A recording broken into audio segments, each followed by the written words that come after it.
siyale abaana bajja n'amaanyi mangi nnyo.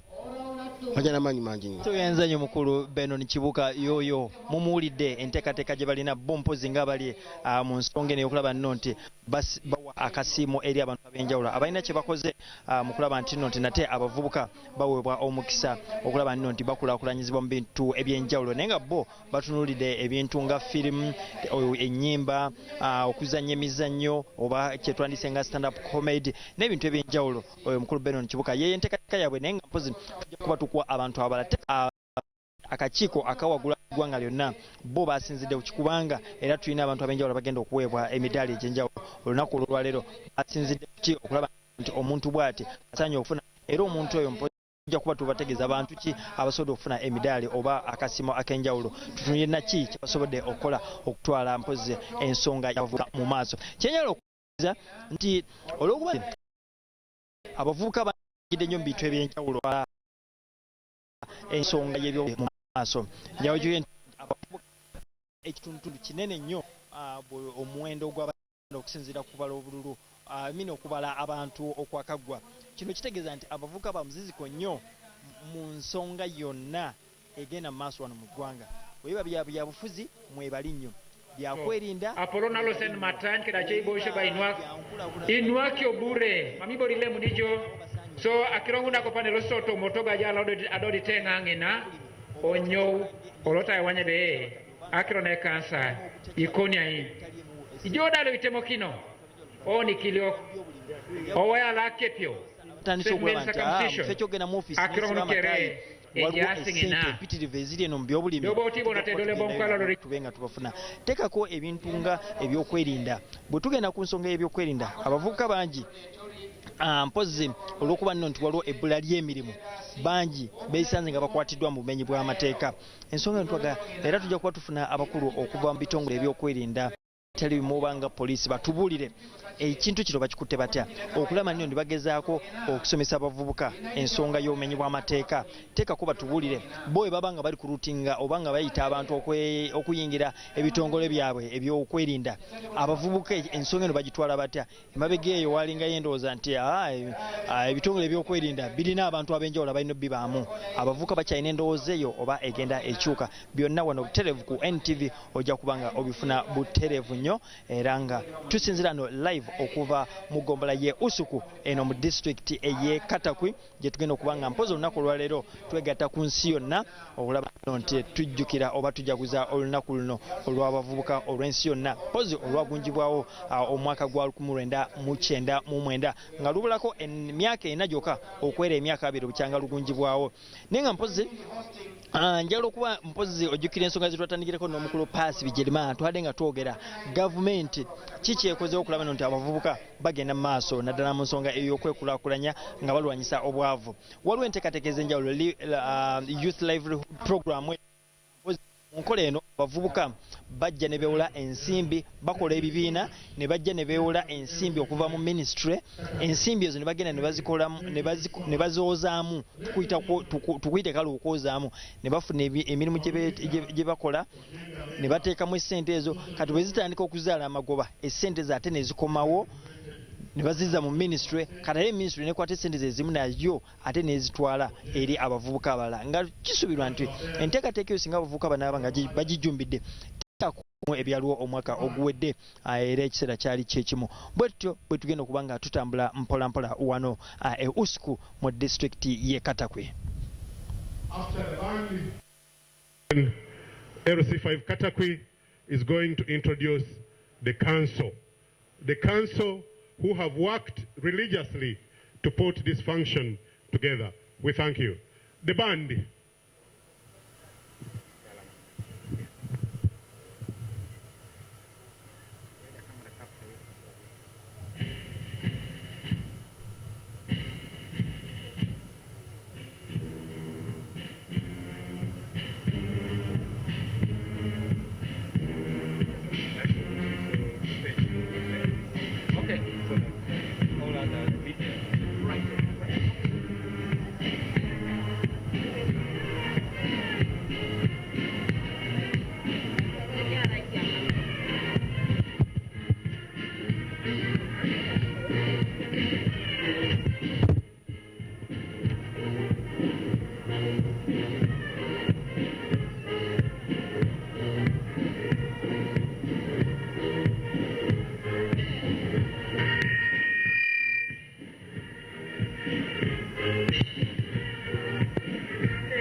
Thank you. Thank you very much. The band. Can I now invite Chairman LC5 to tell us what next, but also to recognize the cultural and religious leaders who are here with us. Mr. Chairman. Thank you very much, my colleague. With us here, we are glad to announce the presence of the representative of His Highness Papa Morimor, Mzee Vance Omame. You are most welcome. Yalama Dolun, Yalama Noi. Emuri Oliae. Emuri Oliae. We have also received His Highness Ikumba Manya, the cultural leader from Bugwere. Thank you for coming. Malate. We have the National Secretary from Uganda Muslim Supreme Council, Madam Safia Mirembe. Where are you? Thank you so much for coming. We have the Teso District Kadi Sheikh Abdul Mutalib Musa. Yalama Dolon. The Teso District Chairman, Uganda Muslim Supreme Council, Sheikh Kolo Abdul Razak Aijaijo. Sheikh Obang Badru from Uganda Muslim Supreme Council. I'll keep mentioning other leaders that I'm about to do in due course. With me also is the District Council of Katakwi. These are the leaders, our guests, and ladies and gentlemen, our guests who are hosting you. Kindly move forward and announce your name quickly. You're almost welcome. My name is Olenga Charles, the District Speaker, Katakwi. Most welcome. My name is Kulotu Margaret, the District Vice Chairperson, Katakwi. Thank you for coming. I'm called Leo Stella, Champion. Thank you. Thank you for coming. Apudajoyi William, my name. LOC5 Councillor for Madam Sub County. I'm Kolo Joseph, Councillor for Modern Sub County.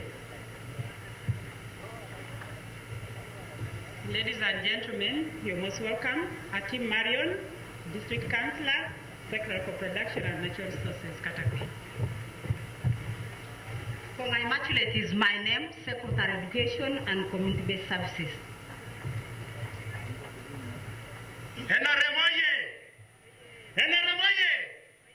My name is Sojaman Simon Peter, a District Councillor representing Utsuk Sub-County. You are most welcome.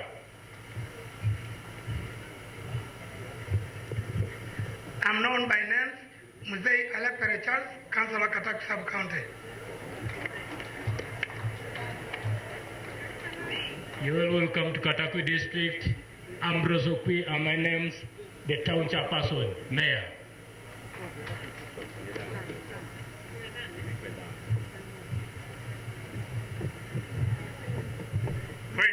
Thank you so much, the leadership of Katakwi District. Thank you for being with us. Your Lordship, the Deputy Chief Justice of the Republic of Uganda, the Honourable Minister, Minister of Gender, Labour and Social Development, members of Parliament, the cultural leaders and religious leaders, distinguished ladies and gentlemen, I want to welcome you once again to this year's International Youth Day celebrations. I want to inform you that this function is live on UBC and all the other radios under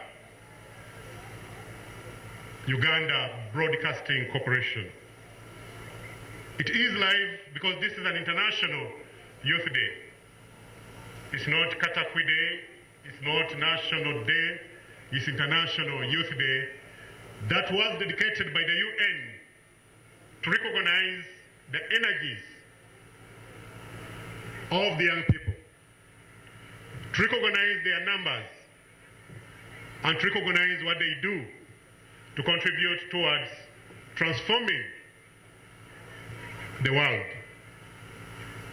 The potential of the young people, the importance of participation of the young people in everything that affects them and everything that contributes towards socio-economic transformation of our nations. The theme was chosen religiously and very carefully to be, we are the investment choices we make. Youth matter. Without young people in the world, we have no nation to be proud about. Without young people, we have no future to talk about. The questions we are asking ourselves is how much have we done to invest in the young people? We are here to audit ourselves. We are here to review the programs we have put in place. And as we celebrate, be asking yourself, what is that you have done? Right from your home. What budgetary allocation do you have in your home for your children, for your youth? How much are you doing to make sure you prepare them for the future ahead of them? And as you think about these things, permit me to invite Simba A Kogo Group and Drama to come and help you to think and think better and reprioritize and recommit yourself towards the younger people. Simba.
Akai, Akiala, Akuna, Jacob, Atukoroi, Iguen, Wajawakwa, Aquaxai.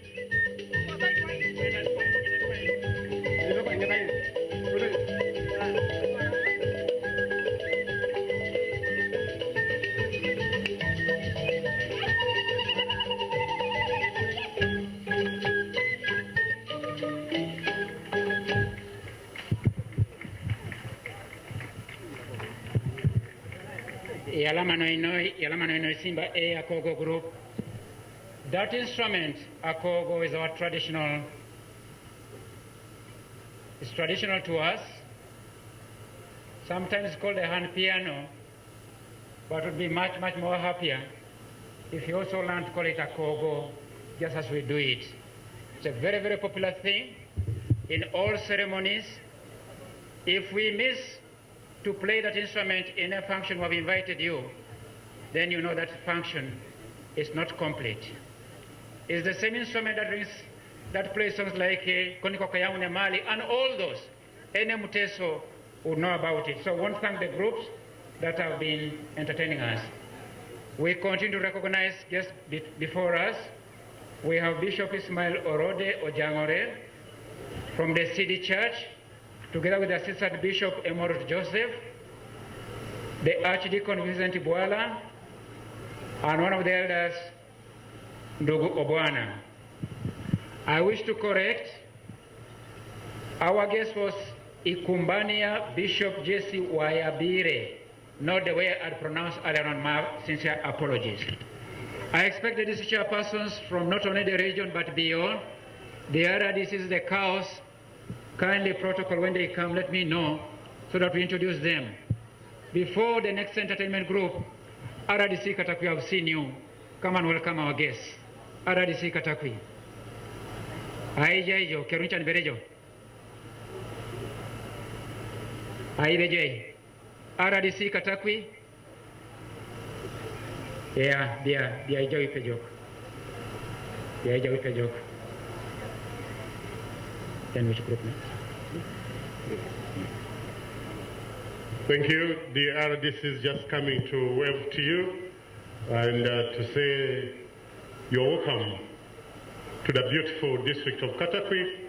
As I told you, this program is live on NTV and UBC. It's live. It's being watched internationally as we recognize the power of the young people. My brother, can you welcome the people and assure them about security?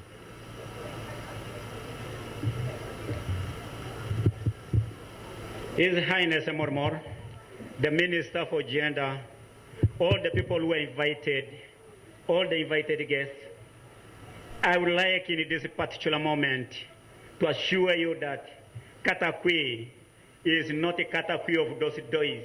When you hear from afar, you imagine that people don't live there. Katakwi now is a very peaceful district. So when you are seated here, feel free and everything is okay. Our dear guests, today we are commemorating the day for the youth.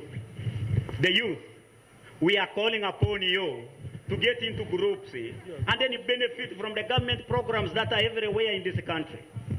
For example, in the Katakwi district, the guest of honors. For example, in the Katakwi district, we have the youth livelihood program. The youth livelihood program has benefited 53 groups in the Katakwi district. And in 53 groups in the Katakwi district, we have had 532,694,000. Among other things, where the youth of Katakwi have benefited, but within that youth livelihood program, there are 684 youth who have benefited in the financial year 2014-2015. However, even in the financial year 2015-2016, we have already received another package of the youth program money. It has already arrived in the district. We thank the government of Uganda. We thank particularly His Excellency Yoweri Kaguta Museveni for one, the peace that people of Katakwi are enjoying. We thank the government of Uganda for the development we are realizing now in this country. We thank the government of Uganda, specifically in the Katakwi district. We thank the government of Uganda, particularly His Excellency, for the stage.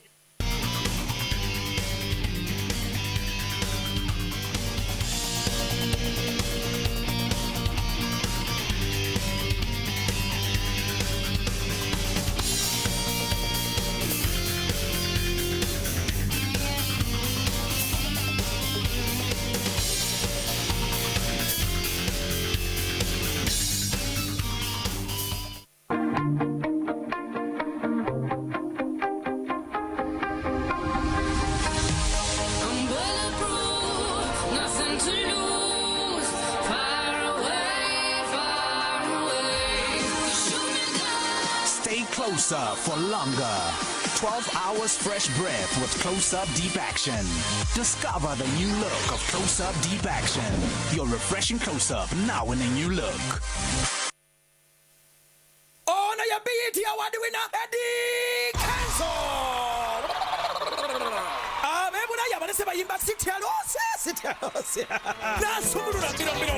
Big Talent Concert 2015 ku Friday nga 10 August 2015 ku Hotel Africana emitwale ebiri n'emitwale 5 VIP enkera ku Saturday August 15 Queen's Palace Jinja kusinga mtwalo kumuzoka atenkera ku Sunday nga 16 August Freedom City kusinga mtwalo kumuzoka emitwale ebiri VIP weekend aho Friday nga 2 August Rwero kutisawe kusinga mtwalo kumuzoka atolo nga 2 enkera ku Saturday Satellite Beach mkono kusinga mtwalo kumuzoka atenkera ku Sunday nga 3 Last on Gardens Jamboree Masaka kusinga mtwalo kumuzoka jangu tuomera olugendo lwa Eddie Kenzo kuva yatandika pakakati ng'afuntula butadiza birobiro concert etegekeddwa Sudimane newagirwa Pepsi Live Now ne Airtel, the smartphone network.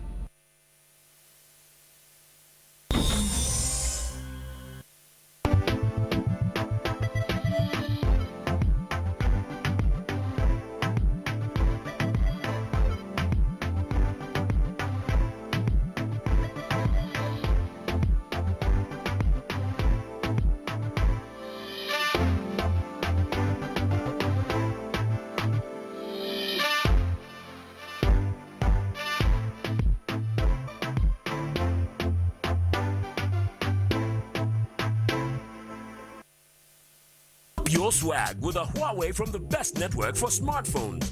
Buy the Huawei Ascend Y221 at only 160,000 shillings or the Huawei Ascend Y330 at only 185,000 shillings. Each phone comes with 10 MB free internet bundle daily for 60 days. You will also stand a chance to win more instant prizes when you buy. Get the best deals from Uganda's internet leader. Hurry while stock lasts. MTN, everywhere you go.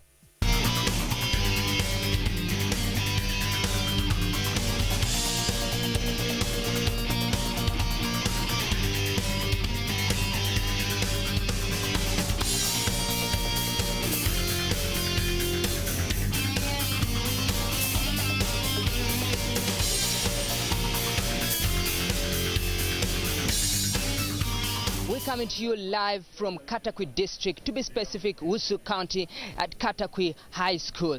Now, we're celebrating or commemorating the International Youth Day here in Katakwi. Now, a number of things are happening. First of all, let me start off to say that the band is ready and the police band is all ready to make sure the function goes on so well today. We're having a number of guests who have already come also, different ministers. Of course, we're told that the president may not be coming and has sent Edward Sekandi to represent him here at this function. But also, just to be specific, this International Youth Day is one of the days that was designated by the UN to make sure that the youth, of course, are recognized in the international affairs. Now, just also to add on, today's theme for Uganda in specific, we are talking about we are the investment choices in Uganda. Now, let us move also forward also to say that And so one of those days that has seen that the youth in particular are very much activated in most of the things that they are doing. Now, we've also seen the permanent secretary, who is the head of who is the one in charge of the accounts in the ministry, saying that this is a day that should be recognized in Uganda, in particular as this tenure of office, because a number of things have been done. Let's talk about the Youth Livelihood Program, which says that it's one of the programs that has seen the youth really transform for the few, could call it, months that was introduced. It's seen a lot of them come into board. But also, just not to mention many other things, is that we've also seen the Deputy Chief Justice already, already here on the ground, and to make sure that everything is moving on well. But something also specific that we should talk about is that the UN representatives have also already here on ground to make sure that everything moves on in line with what was passed on in 1999. Remember, like I said from the beginning, this day was passed in 1999 by the UN ministers to recognize the efforts of the youth in the world. So today here we're having a number of representatives of the UN just here. Now, just to add on that also, the Youth Day is one of the things that the President has always talked about in his manifesto that says that they will be recognizing. And to be specific, we are also seeing a number of ministers to echo on this. Now, shortly we will be joined by the Minister for Culture and also who is in charge of the ministry to enlighten on that. That is Honorable Rukia Nakadama. Now, just to be specific, we could just turn on the camera a little bit lower. Turn on the camera a little bit. Yes, Honorable Minister, nice to have you live on NTV Kentucky District. Welcome. Maybe could you just introduce yourself for people who may not know you, so I've already introduced you. I'm Hajati Rukia Nakadama Isanga, the State Minister for Gender, Labour and Social Development, in charge of gender and culture. And today I'm in charge of the youth and children. Yeah. Tell us more about this day, because the ordinary person out there may be wondering why the Youth Day, why the International Youth Day, what is specific, and also to Ugandans, why do we align ourselves with it? This is a day that reminds us about the youth who were there for their country. They are dying for their fellow youths. They wanted to be recognized as youths so that they should also have a voice. And we are also doing that to say that really the youths who continue to come should also be strong as those ones during that time. And, you know, being patriotic should be patriotic. So we are trying to follow those steps so that we continue having youths of the same caliber. As a ministry, looking at what we've been seeing the youth involved in a number of activities, but also not very good activities. Say, for example, strikes, being involved in things that don't portray the government or the country at large at a very good image. What have you done as the ministry to try and curb this? We have youths who have been doing that, but we try to sensitize them. We try to sensitize them and, of course, involve them in activities that are developmental. Because in many cases, those ones who are trying to involve themselves in strikes, doing all those other things that are not good, sometimes because of idleness, they have nothing to do, they have no work, they are not employed. So we are trying to put activities in place to see that they are engaged, they have activities, they are employed, and so on and so forth. And just to be specific, what are some of the things that the youth have been involved in as government? What have you done? Right now, we have a program that is called the Youth Livelihood Program. That is a program that has come up to support the youths, those ones who are not employed. We have youths who have completed school, but they do not have the money. So we have to get money and put in that program. We have the Skilling Uganda. It is also coming to see that we help the youth. We have a program like the loan scheme. This is a program that is helping the youths who are not able to continue, but when they are still, they have the qualifications to go in higher institutions of learning. So this loan scheme is helping those youths to see that they complete their education, and we are also involving them in programs like NADS, so that they can be active because not all of them are just going to school. We have those who have not gone to school when they're in the villages. So when we come with that program, maybe I will call it wealth creation, the wealth creation program. It is helping the youths to see that they are also involved in those programs and they can get out something. For example, we've given them the HIFAs. They have those HIFAs, and of course that is trying to develop them and economically empowering them. But let me just interject a little. You've talked about all these programs about the youth livelihood program, Skilling Uganda, the loan scheme, but how accessible are these programs? And then also, how have the youth benefited from this? Because we're still seeing a number of youth out there in the streets of Uganda walking and still looking for jobs. Others are complaining. So who are the people who benefit? The people who are benefiting, of course, are the youths, but you know, the youths are the majority. This is the majority. They are, you know, it's a big number. Like I told you, we have those who are employed. They can form up groups. For example, livelihood program, they can form a group of 10 to 15 people. Want to do. Some of them are continuing. Maybe they had already started, but they lacked money to continue their programs. So those ones also can form their groups and they do that. Then the NADS program.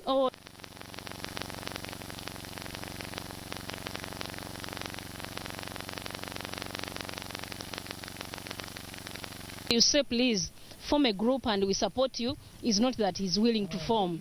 So this is a demand-driven, mainly they are demand-driven programs. So could you say the youth have benefited from them? To what extent? Yeah, we have a number of them, so I don't have the statistics now, but it's a big number. We have around 5,000 plus groups that have benefited in this livelihood program. The youth, then the youth loan scheme. That one I'm not very sure of the numbers, but I think there are also many, because those ones we are concentrating mainly on the sciences, because you know they are bright students but needy. They don't have money to continue. I don't have the statistics now for the numbers who have so far benefited, but it's a continuing program. So those ones who have done well and they don't have the money, then they can go in for that program. Then the HIFAs, it's also a number of them. So men have benefited. Okay, Honorable, maybe just in the next 5 years, could you tell us what impact this will create to Ghana with all these programs? I think in 5 years to come, we want to see Uganda, which is a middle-income country. We want to see it a middle country, because now the youths are the ones who are coming up, and we have the majority of our population are youths. So if we continue in 5 years, these are people who would have created their employment, and of course they employ the others, because if you have created yours, then you can be able to employ also other youths. So that is what we want to see in 5 years to come. Uganda being middle country, middle income.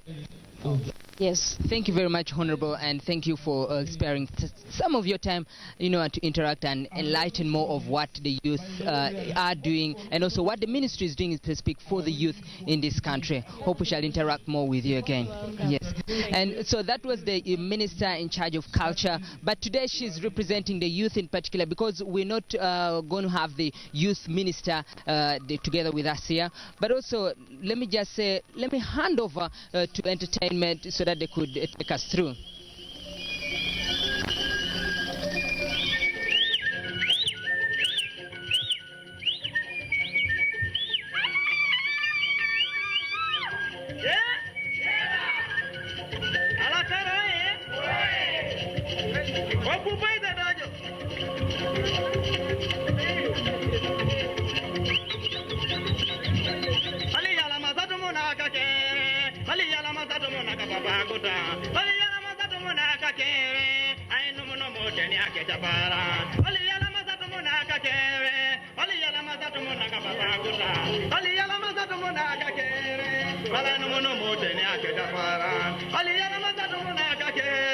Bali yala mazatu munaka baba gota. Aliyana mazatu munaka kere. Adumuni bateni ya federasyo. Aliyana mazatu munaka kere. Aliyana mazatu munaka kere. Alalakara tu munaka kere. Adumuni bateni ya federasyo. Abedari na shoma na dawadalune. Ale shome datu munaka kere. Ale shome datu munaka kere. Omambo bobaita jikabu. Ale bedari na ngale ojotunga. Ale mugora fugani tunga. Ale lele badike tunga dekisya.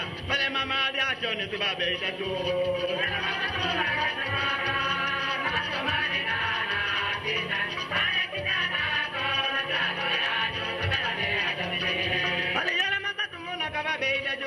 Aliyala mazatu munaka beita jodi. Aliyala mazatu munaka baba gota. Ainu muno moteni ake jafara. Ela kara tu munaka kere.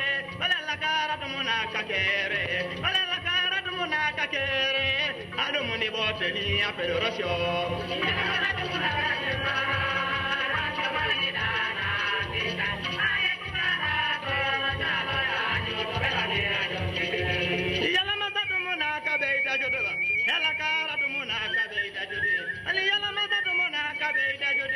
Apukana kindikia ni gurupu. Aliyana mazatu munaka baba gota. Alalakara tu munaka baba gota. Aliyana mazatu munaka baba gota. Apukana kindikia te poroja kita.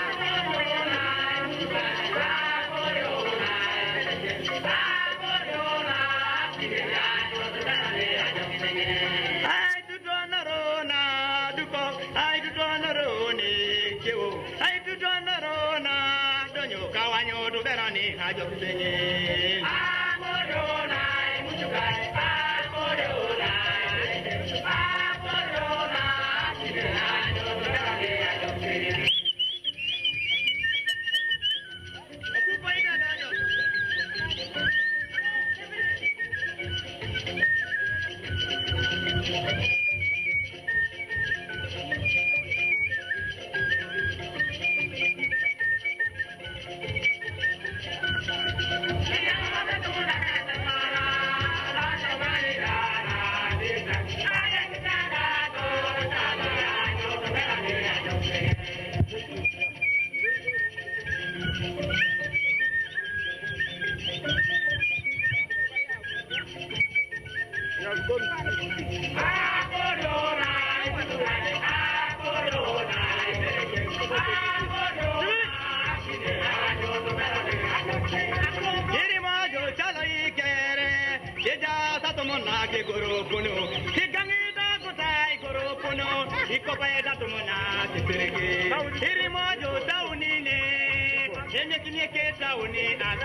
Thank you very much. Thank you. Let's put our hands together for these young, talented musicians.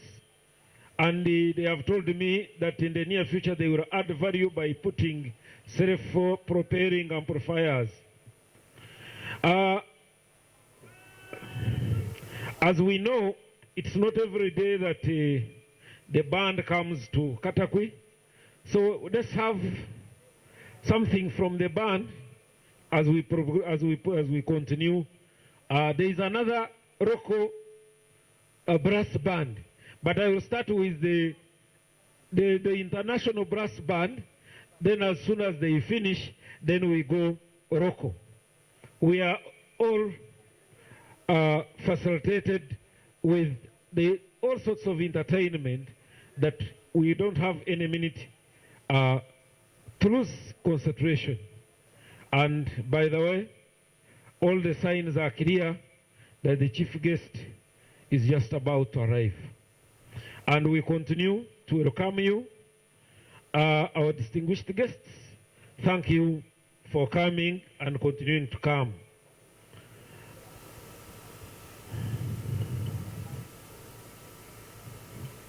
Yes, Ban.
The in charge, as you can enjoy that music, is from none other than Commissioner of Police, Josephine Kakoza.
Thank you very much, the band.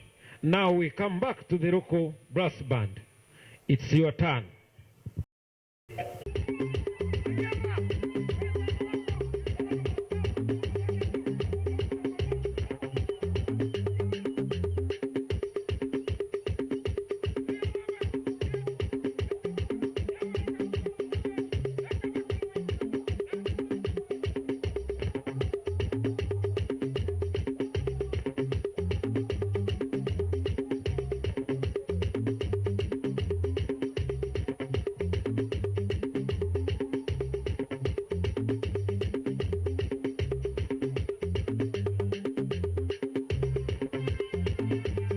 From Umale, there were these people, that's Kadodi.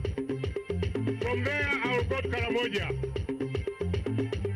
Then slowly,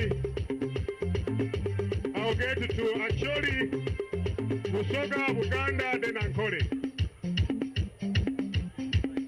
Kadodi.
Now we go to Karamoja.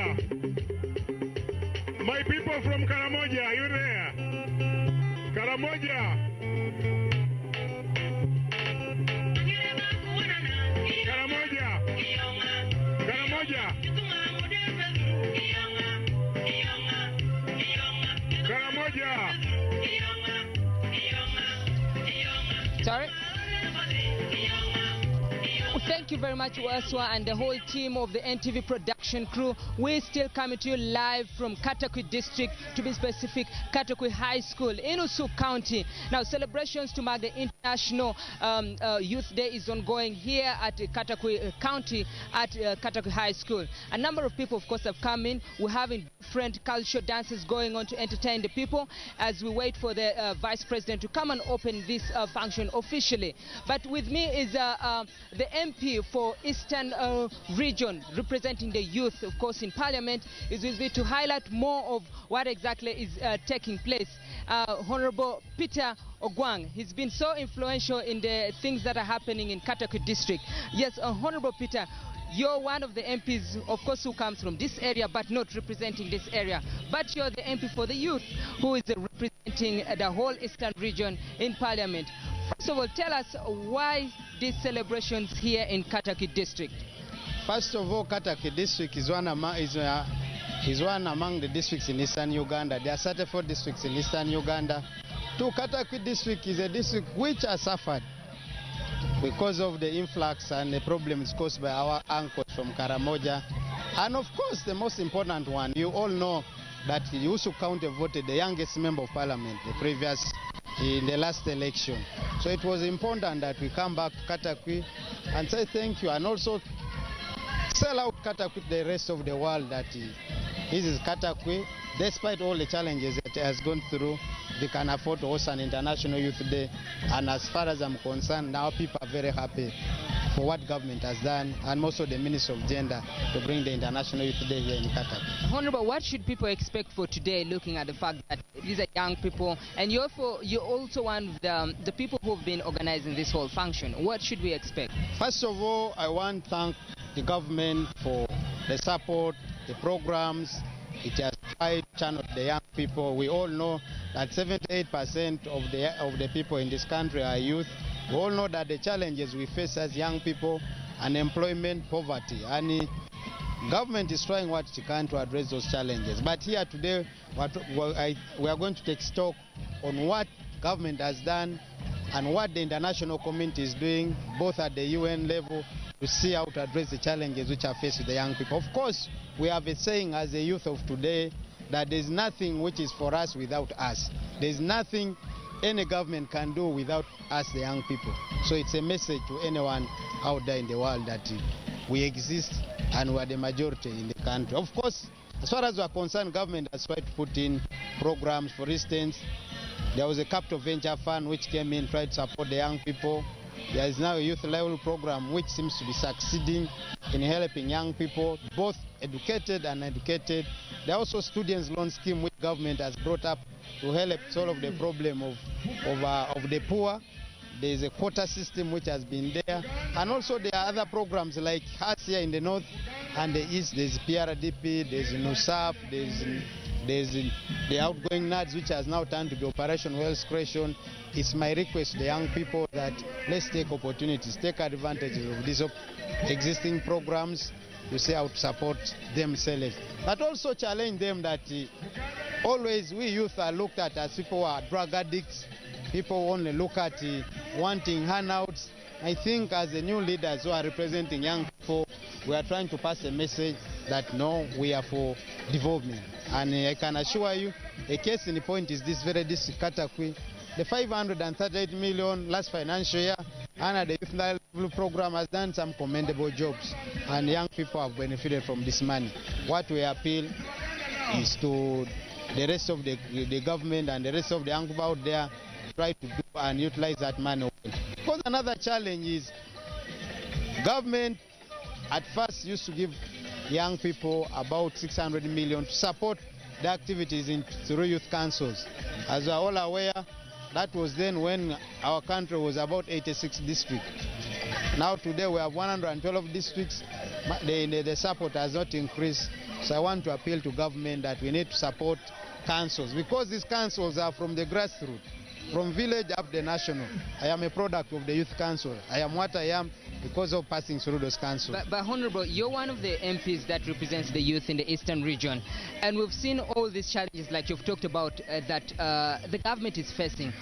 But at the end of the day, where have you people discovered that this has been the bottleneck, this has been the problem, and this is how we're ironing here now?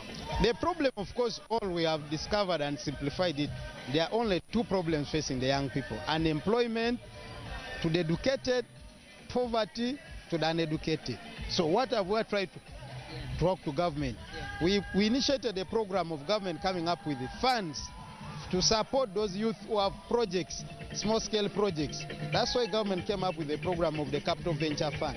We also noticed that there was a challenge. A district like this one, you cannot see a commercial bank here in Katakwi. So we said, the youth who are in areas like Soroti, urban areas where there are municipalities, are the only ones who got some small support among those the money which was sent. So for us as youth leaders, we again convinced government and said no, we must come up with a program which really goes to the sub-county level.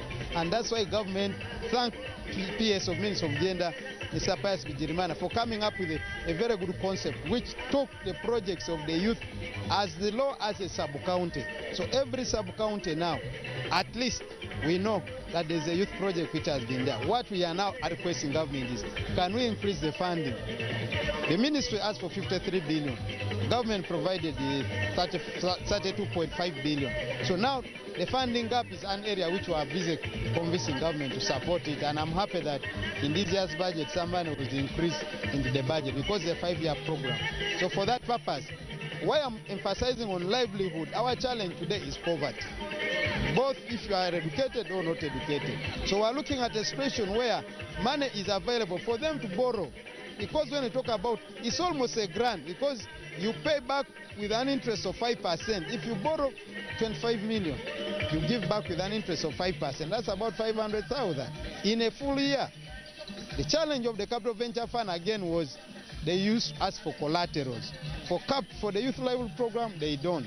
So that's an area where we are really happy with what government is doing. And of course, to those who are poor, who need to go to school, the coming in of the students' loan scheme helps the youth. But I also want to say this: there are other government programs which complement each other. For instance, if we talk about the issue of the roads, the tarmacking of the roads, I'm happy you've come from Soroti. You can see this road here is still maram. So we have appealed to government. When such a road is tarmac, there are very many opportunities which a young person benefits. Those who are involved in agriculture, there will be market. For instance, us in Teso here, we are now encouraging people to get into fruit farming. We have a factory which government has put up for us, constructing in Soroti. We're also trying to talk to the young people here to get engaged in commercial farming. I want to thank government for the tractor. The president gave almost all the districts in Teso youth tractors, and even Katakwi is inclusive. So these are the issues of those who want to go commercial. Those are the areas which really we're trying to convince government to see how do we move in to support young people, both in agriculture and now our appeal is the issue of industrialization is a solution to unemployment problem in Uganda today. And that's why we're appealing to government really that let them invest in infrastructure. It will bring in more investors, and this will create jobs for our young people in this country. Honorable, maybe before you leave, I just wanted to ask, the International Youth Day is one of the issues that Uganda has been facing for long. So as I'm speaking right now, the Vice President has come in. So Honorable, you'll just forgive me for that, as one of the organizers maybe could go and will come in from that side. So as I'm speaking right now, the Vice President has come already on the ground here to make sure that everything goes on according to the way the function has been prepared. Now, one of the first things that he's going to do is that he's going to go through planting of a tree to commemorate the International Youth Day that is being marked here in Katakwi district. Let me hand over to one of my colleagues on camera. We'll see what exactly is happening. And he will proceed to inspect the parade and inspect the exhibition that has been organized for this day. Your Excellency, the Vice President of the Republic of Uganda, Edward Chiwanuka Sekandi, you are warmly welcome. Let me request my colleague to welcome you in Ateso. Katunga ada papalango sibe Vice President lo Uganda ejaka Edward Sekanda dolun yesikwa nebuna gwekine President Otoma Subanano ikota ijao neskada kan ni kere dolun ne kare kisi so arasaber nesika ulaije ayra ikina kitoy anwai tunolo la paranina yalama nesa dolun maraila Subanano na kine silotin wa pesa yanga nestonine so edio sawa kere dolun kwa nesine oruna nsemwane na okuno Uganda yano East African obuna elepe ogiare kuchitelopet yala mga jeno ne bade chairman la Muria honorable Luma France dolun ne chairman yala madolun o paske de meyalo Muria jakato kotsam ja sister Grace Diagune kede chepe kulege tiketa ja minister da tumunak the youth MP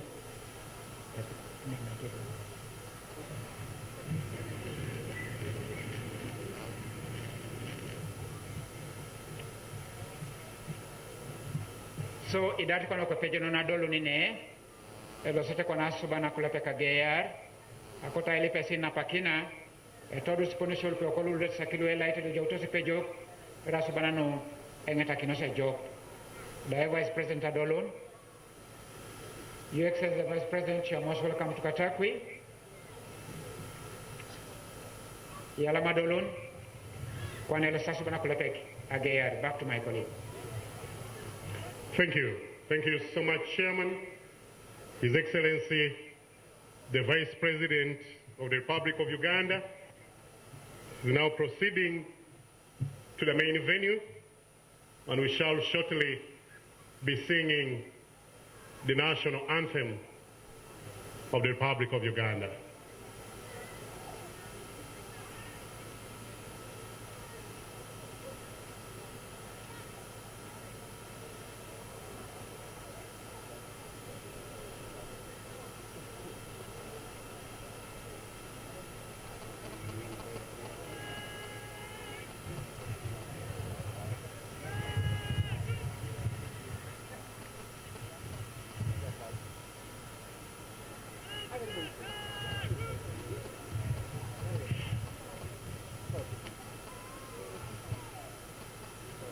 Our chief guest is going to be received.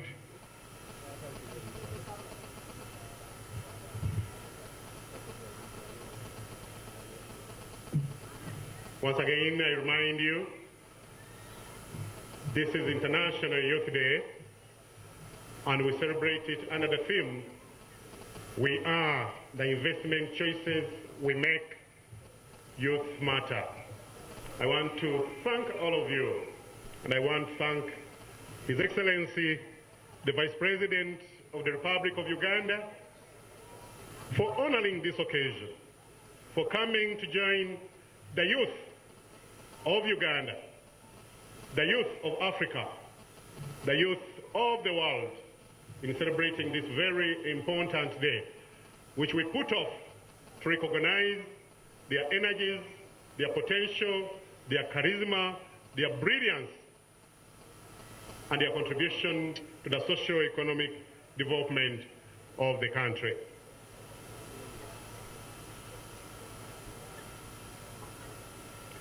Ladies and gentlemen, His Excellency the Vice President is now alighting from the car.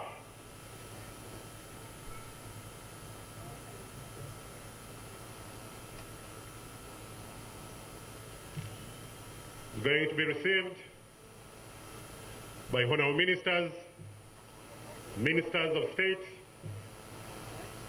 and heads of security institutions in Uganda. The Permanent Secretary, Minister of Gender, is also right there, representative of UPDF, UPF, and Uganda Prison Service.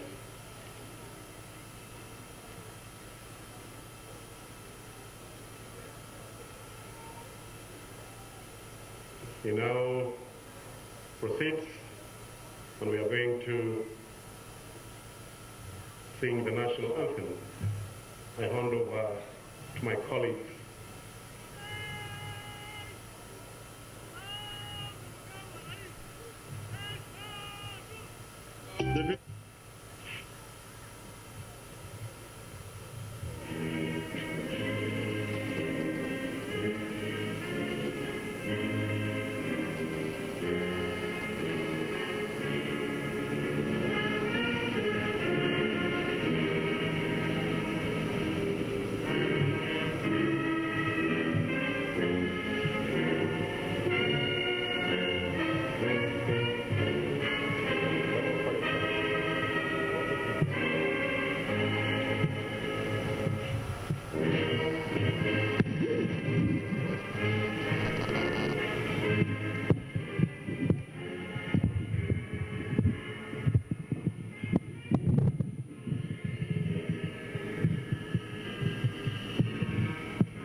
East African Community Anthem.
is now going to proceed to request His Excellency to inspect the parade.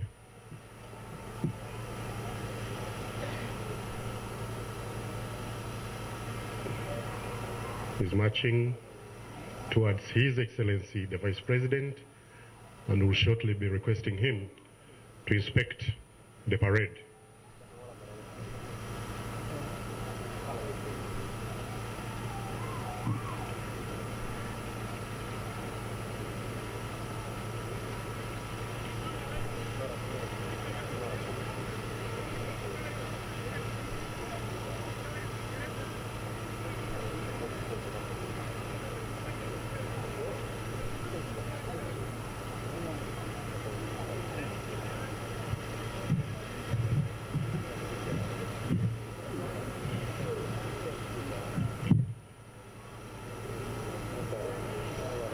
His Excellency, the Vice President, has accepted and is proceeding to inspect the parade.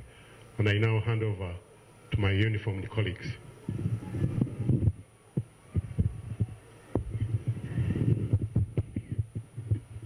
Thank you very much, Ndugu Chate Kamondo, for having steered the MC-ship up to this stage.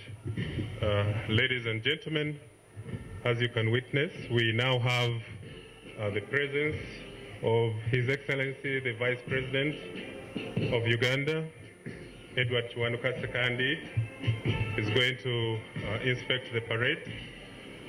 This is a honorable duty that is done to find out the state in which the parade is formed, how prepared they are, and the dress code.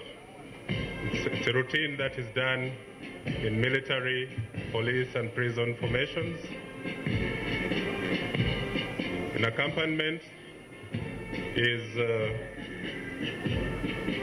the Deputy Inspector General of Police, Mr. John Martin Zokotho Chola, and the representative of the Commissioner General of Prisons, Commissioner of Prisons, Samuel Akena.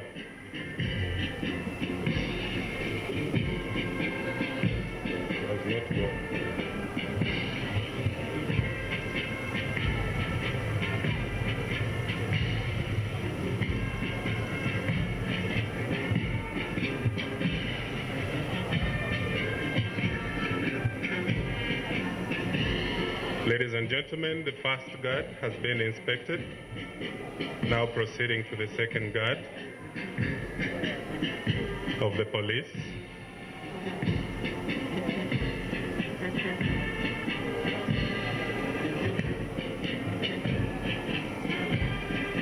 The third and fourth guards have been inspected as well.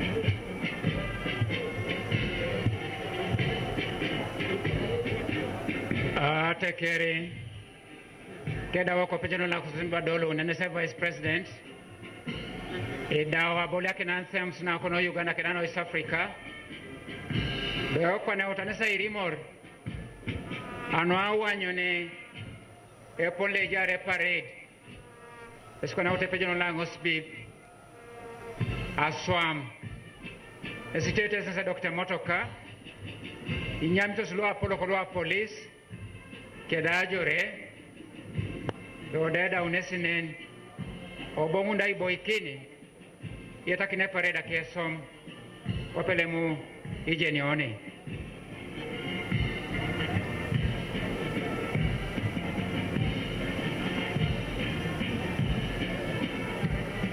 kota yetakina ijaunesi ni kerelu wakata kui nesi jauntipe jokolu mamerengo boni kwa pekongo te jaunti kesi e jaunte ngo kirorikus konyala menga sabura nabalo kwa petu ngalu oteso naro ni kere e jaunti pe jokolu e jaunto siba kwa wateda yalama bunderai no mono yalama bunderai to na kusimina ne jatu mona kaok Atumuna ka rasa okidwe rasa okopesur rasa okisapa so pola yalama no anyu nese yalama nomo no matake de ai puch kai na pakina yalama noi yalama dolun.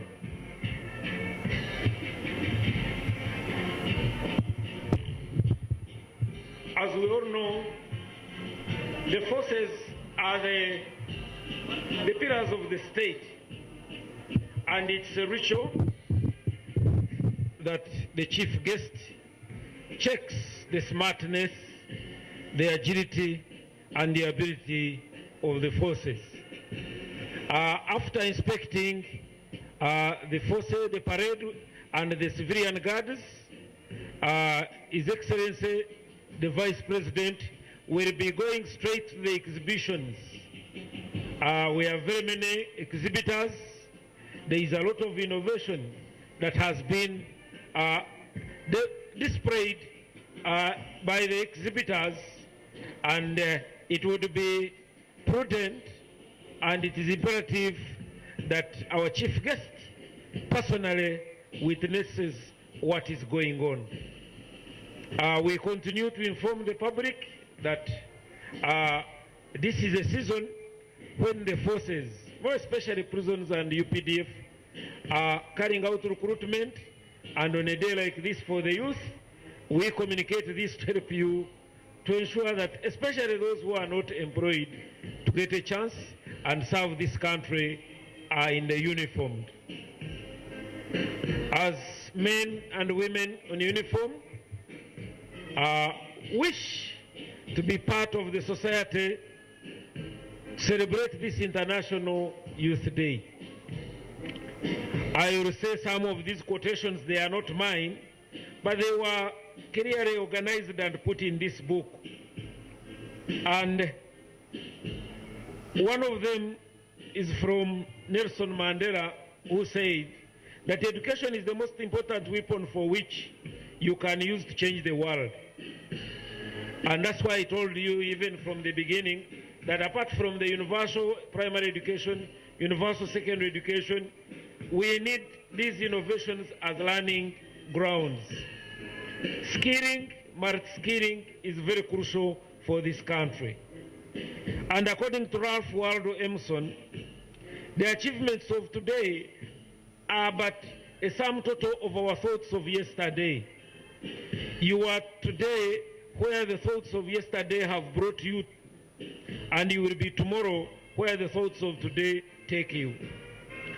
Some of these celebrations are to encourage the youth to learn, to help them learn what the elders are doing, and therefore what they ought to do the following day.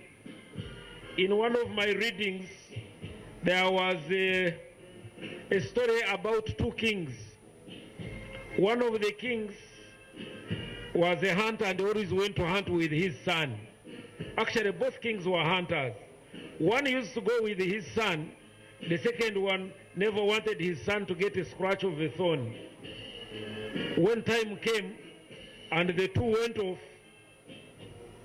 the one who had never been scratched by the thorn didn't know where to start from, even to have what to eat. There, His Excellency, the Vice President of the Republic of Uganda, Honorable Chiwanuka Edward Sekandi, has completed the other part of the parade, except the band, but as the protocol demands, he will start with the exhibitions. And those exhibitions, as I told you, for those of you who haven't gotten the chance to go there, please get time, reach there, see for yourself. As they say, if Mr. Kantai can tie, why can't you tie? So we continue to inform you. Let me have my colleague speak in the language where the majority of us understand, so that we follow what's going on. Yaramanoi, Onachaka MC, Adawe Pigeon Langos, Vice President, I Manimane Parade, Dokona Lotanesi Wailolo Kide, ne to der to re atunguna ko kiboro lwege tigita ito sama itakeche ijen ito sama itakeche chua ne si balarebe ikamyo darere chepa ko dumuni ti acheni konane o yet konane ai to dere au tai to dere ne tekele kina e ala mane ya to muna kangun kere lo mutoso teso do ipulu era silo kata kwi so yalama je ko ne pejolango sipingina do lo line raparana e je ibore ali medo pete la poro lo prison e balebe e je asaswa muside iko poka na to lamisa pake da pesuru prisons akota majoda kwa patu mna lo kata kwi lo teso aruka so msindo e just prisons nuko pana limola polon auta to lamisa pake da pesuru aso orukun peri agara anyu na polona kono kata kwi itori kesme beta song ara ibona te guidelines so e alama la polon commissioner la prisons ali morno asam sine asaru kata e alama noi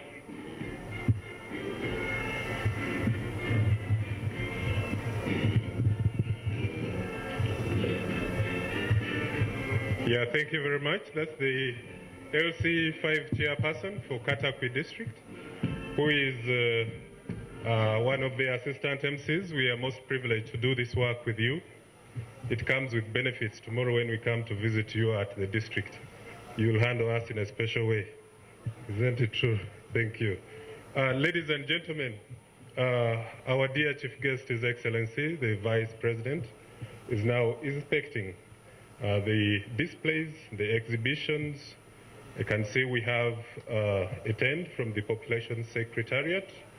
And then we also have a tent from the International Labour Organization on youth entrepreneurship, the number of materials that you can benefit from. All this is in helping to our youth in enhancing them with the skills, in promoting awareness among the dangers that they do face, being a large component of our society for today. I can also see a tent for Davis and Shatcliffe, and a very prominent company that has a very big role in promoting jobs, employment in this country, and they are also a service provider. I can see a tent for, it's written Kwa in Mbale Trinity Road. It's a prevention care and initiative on HIV. There's a lot of HIV support in that field, and we really thank everyone who has come here today. And we request each and every one of you, before you get to leave this place, please benefit from the materials, the information that we do have in that corner. The services that are being offered are for free. And then maybe some bit of announcement to make is that if at a particular stage, following some of the refreshments we are having, we do have health facilities in the background where you can benefit from. It's by choice, and the design is also there that you cannot get lost when you do go there, and then you can get back. Otherwise, we are still continuing with the program. His Excellency, the Vice President, is actively inspecting the displays there. We want to welcome you all to this special day, where we are seeing our youth increasingly actively promoting participation from the students and youth leagues from different parts of the country and from all over the world today to affirm the relevance and meaningfulness of today's celebration. We want to join hands with them, and I want to assure you that each and every one of you in your different capacities, you have a youthful component in you.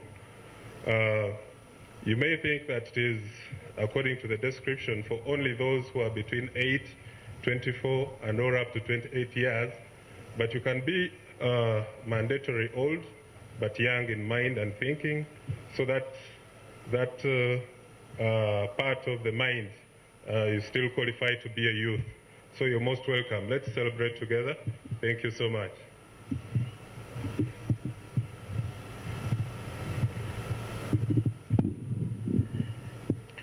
As we celebrate today, we continue to re-echo the importance of wealth creation, especially in our homes.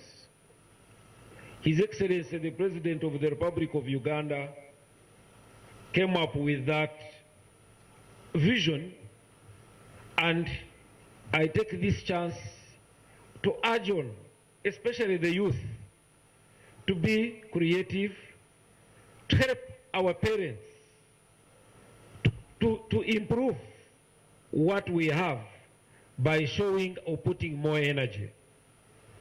More often than not, we keep blaming others for what has not happened or what has happened to us. Rarely do we sit down and look at ourselves, that what has been our contribution to us or to others. As they say, what is the investment put in? Yes, if you have gone to school, everybody goes to school, but what difference can you put in what we have learned from school? Yes, it doesn't matter which job you have started with. The question is, what investment have you put in that job in terms of time, in terms of commitment, and in terms of experience to help you establish a foundation for your transformation? If you are to go to school, even reach P7, and you still want to complain, like the one who didn't step in P1, then there is a problem. Because ideally, you are supposed to do something slightly different considering the exposure you have had.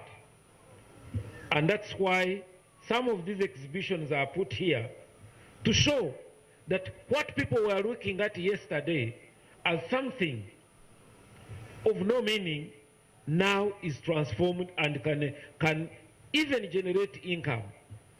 Unfortunately, most of us think the best way to live better is to get money. Getting money is good, yes. But if this money is not used to transform our lives, then that money is useless to us. And the theory of money is not how much money do you earn, but how much of what you earn can be saved into something big. Some of us think that by being selfish with whatever we have, we are trying to solve the problem. You have an idea, you can't share it because you think somebody will learn it and get a better of it. But we must agree that knowledge is like fire. Sharing it from the neighbor does not stop you from maintaining yours or even expanding it. And that's why as youth, and some of us who are adults, we need to take note of this and encourage our youth to expand their brain. There is a program, I know most of us watch it, or some of us watch it. There is a young man, he keeps saying, you are not poor. It is actually the brain that is poor. How often do we engage our brain to do what we need to be done?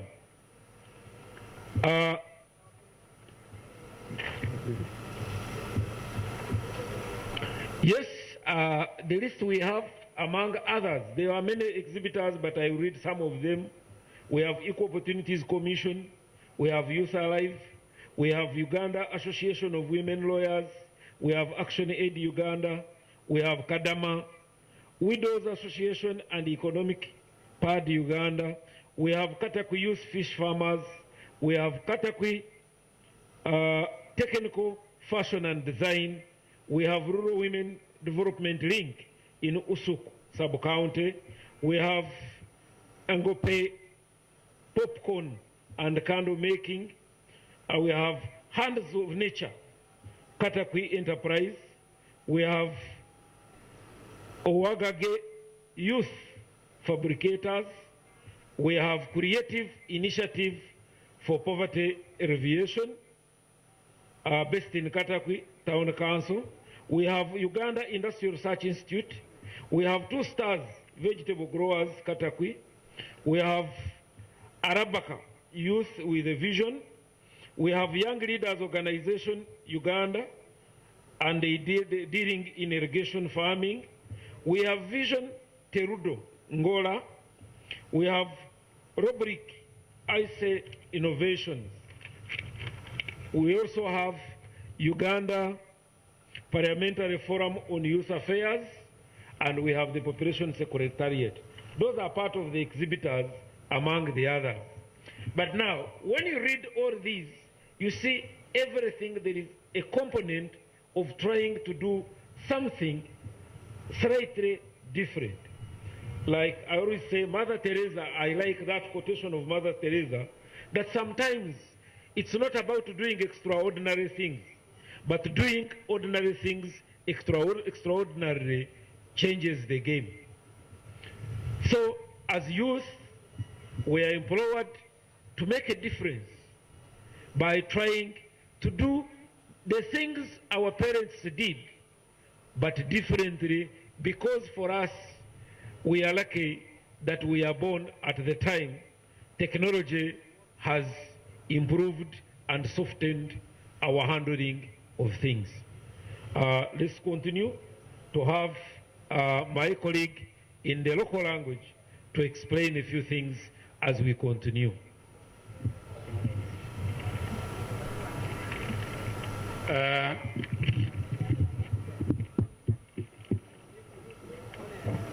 Yalamanoi national kalu moria asomuna eje ko ne pejono la ngosu bibikide lailo ai maniman emesan arabana taibo isho nueto de atotoro kisapa au ko pesul o kidwe boro luege tigita idolo joge na papa da toto ko spejo e poakro no ejasi a piersi grupo na kaisare alailo iche otata itodiari boro li soma ke da kanin iche e puakuto si boro ke de lupe ke de gamu e police mar si boro lu akanin ne balone handicrafts particular ne so mono semero primary kwangin e yalu to se polo nomere mugati e poakre jas lailo e polo ruche semiebe e pola rucha mochuga kere a pulo la chwanginane e sili ptorsias na tetedo napak odoloberio da mambomori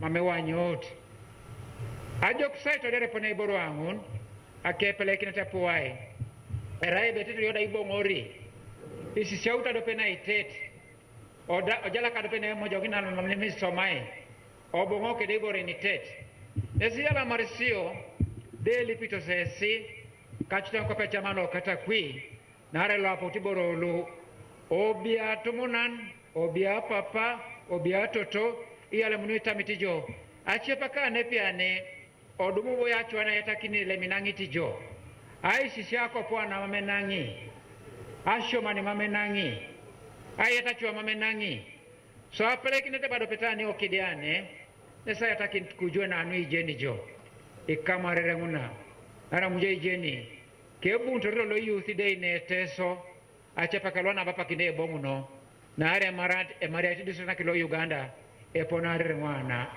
akota elipesi kamutarire muna e somereja ilailo pote sisi auto done pola kere eja inaisi chauni jo apiati do onolo ibua ekito maswamu sine mami sala yumo kitini wajuane konyobongo oria batalolo yakirono tedo dai bongra gera jo lakine pole jare jautene kon ara ipolojo ara ilosa mojo ngar ikalo class banina kitijo ikoto se ojo ngetak kai buses ke de poget nesi ala maribelo lipidu ko ane duada utai kama na chechwa akote ngojare ja iko nikokunen ara ide mame konyoje ne janen isinyikoki tele makiro no nange tene elo lobono puchitilo koje yatakisa de parinen do ajene ngona tete da wala polne ay maniman acha pakichane kwa nikamuntare rem na ilipeleke sebejuka proposal ejo kwa mshoite na tela puganinga rakini onyanya raso mongini ojoku na somo ingaren odumna tesa pakedape sulason na sapale kina la jarine to ko dai malake re da yalama ngotomo lisalo ipulo katakwi yalama noi Yalama. Eko pakimbera wana chekada.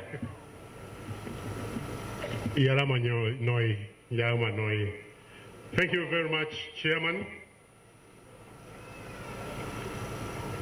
Your Excellencies, His Excellency, the Vice President, is about to complete inspection of the exhibitions.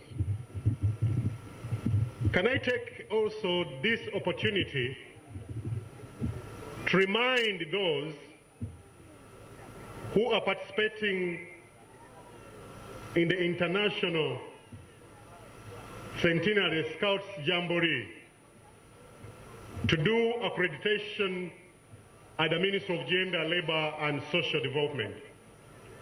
As you well know, this country will be marking 100 years of scouting. And therefore, we have an International Scouts Jamboree taking place between 18th and 28th of August this year. Accreditation for all those concerned has started taking place in the Ministry of Gender, Labor and Social Development in the main boardroom, that's 8th floor. Can I also request those who intend to exhibit to register with my office in the Ministry of Gender, Labor and Social Development, 7th floor. Those who intend to participate in exhibition, we shall have a 10-day exhibition taking place at Kazi International Camping Ground. And I want to encourage those scouts who also have a role to play to do what you are supposed to do, and that's to register with your district scouting association. Once again, I want to thank each one of you for having put off time to come and join the young people in Uganda, in East Africa, in Africa, and in the world in celebrating this important day. Under the theme, we are the investment choices we make, youth matter. Your Excellency, the Vice President of the Republic of Uganda, Your Lordship, the Deputy Chief Justice of the Republic of Uganda, Honorable Ministers, Your Excellencies, the Ambassadors and High Commissioners, religious leaders, traditional leaders, the youth of Uganda, ladies and gentlemen, I want to thank you for being with us.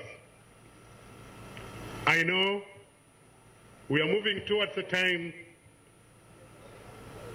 of elections, and there are a number of youth aspirants here, and I will, time allowing, be requesting them to wave to the people, all of those who are aspiring, not perspiring, to represent the young people in this country. You might be given an opportunity to wave to the people so that we get to see who you are. There are a number of them here present. Agnes, Tuyondo, so many of them. I've seen them from a distance. I'll be giving you an opportunity to wave to the people. Inshallah. His Excellency, the Vice President, who is our chief guest today, is about to complete inspecting the exhibition stalls. His last assignment around this ground will be to inspect the band, and thereafter we shall go into prayers, and prayers will be led by our religious leaders. Bishop George Eliawu is here with us, and the Teso District Kadi Abdul Mutwalbi Musa is also here with us, and we thank you for coming to be with us and gracing this very important function, and for praying for the good weather and for the protection of the Almighty God. We are the investment choices that we make. Development does not come by accident. Development is planned. That's why we have a national development plan too. And we also have Vision 2040. These are the frameworks that guide us in putting in place programs and interventions that provide a bedrock for socio-economic transformation. Therefore, development is an activity which has to be planned. It doesn't come by mistake. You don't just sit back and say development will find me along the way. It is the investment choices that we make that matter. Investing in the young people is the most rational, most important investment that you can think about. You cannot think about a future without planning for the future, without investing in the future. We are the investment choices that we make. His Excellency, the Vice President of the Republic of Uganda, is completing inspection of the parade, and he will be shortly proceeding to his seat.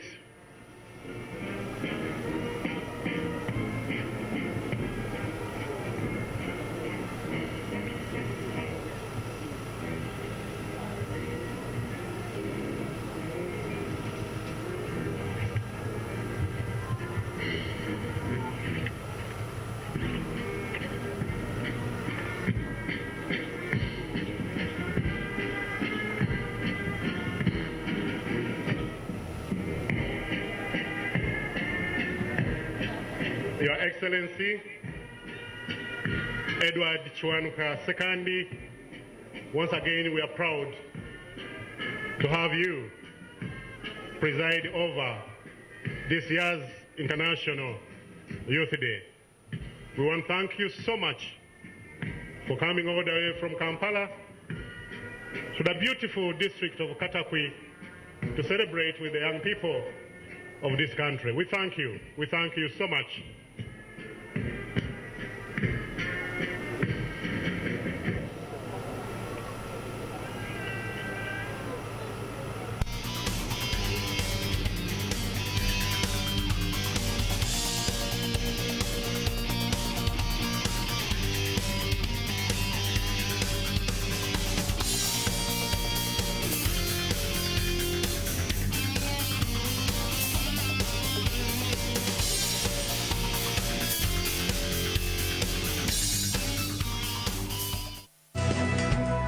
News Updates is brought to you by Salolin. Color your world.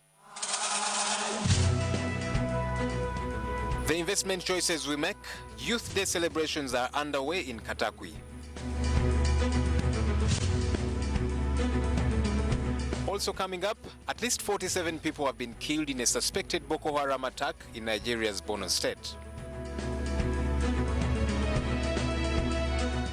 And the International Association of Athletics Federation suspends 28 athletes who competed at the 2005 and 2007 World Championships for failing drug tests.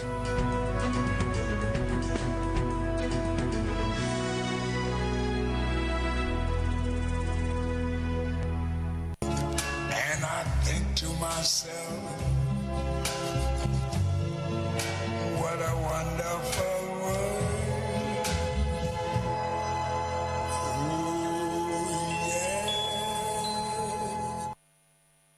We share together. We share the moments. We share the love. We share the smiles. We share the pleasures. We share it all with together. We share together. Ekiseera kyonna ebirungi tubigabana n'abo be twagala. Kaakatene ku Airtel osobola okugaba ku intaneti yo eri abo b'oyagala. Nyiga *755*5#. Londa wo tugabane okutandika olwo gatteko abantu b'oyagala okugabana nabo intaneti.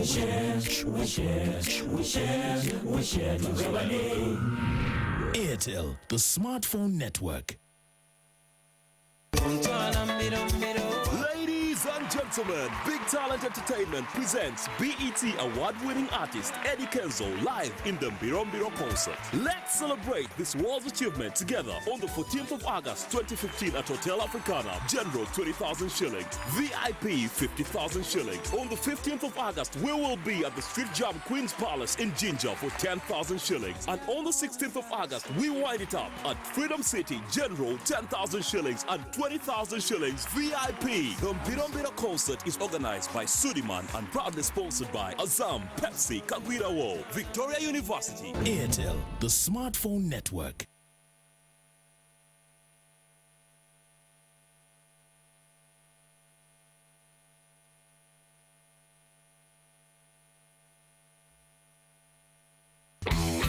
Program guide.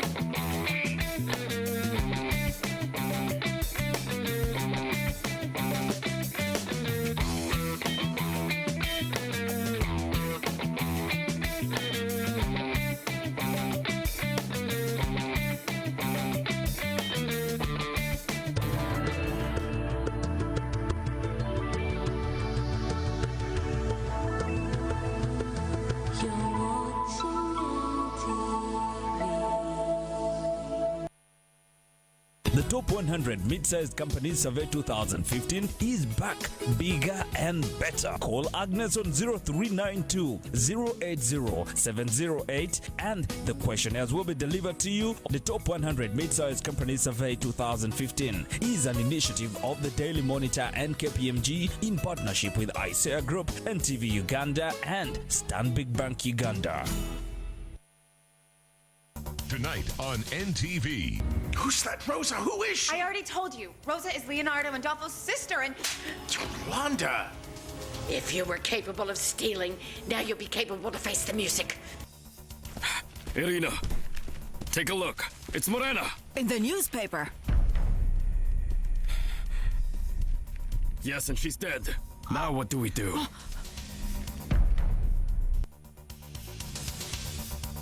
Tonight on NTV.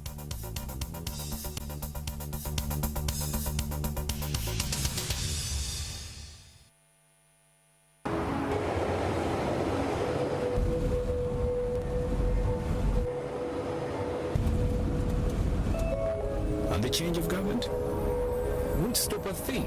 I've run out of fingers counting the number of multinationals setting up here. What about the 3 companies that announced their plans to launch last week? I say they're shopping. Me, I'd be looking to sell. At what price? More. Much, much more.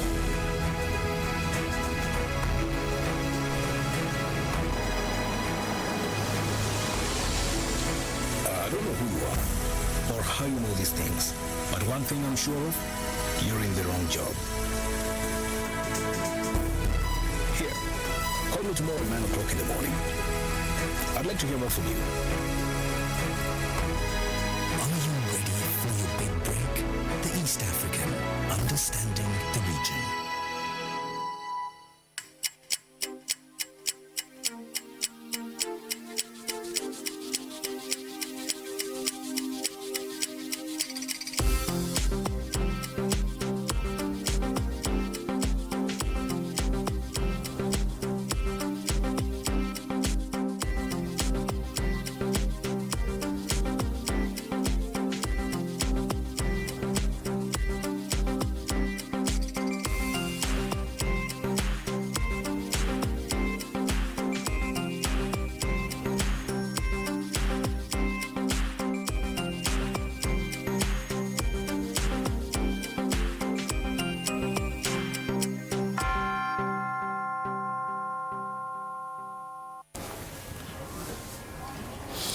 A very good afternoon. Thanks for joining us for NTV at 1. Quite a chilly afternoon here in the capital, Kampala, but we're keeping tabs on those stories making headlines. My name is Solomon Serwanja. Welcome to the program. Here's a quick look at the top stories. The investment choices we make, Youth Day celebrations are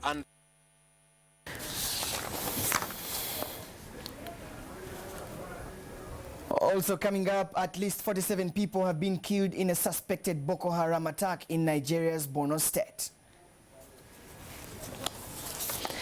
And the International Association of Athletes Federation suspends 28 athletes who competed at the 2005 World Championship for failing the drug test.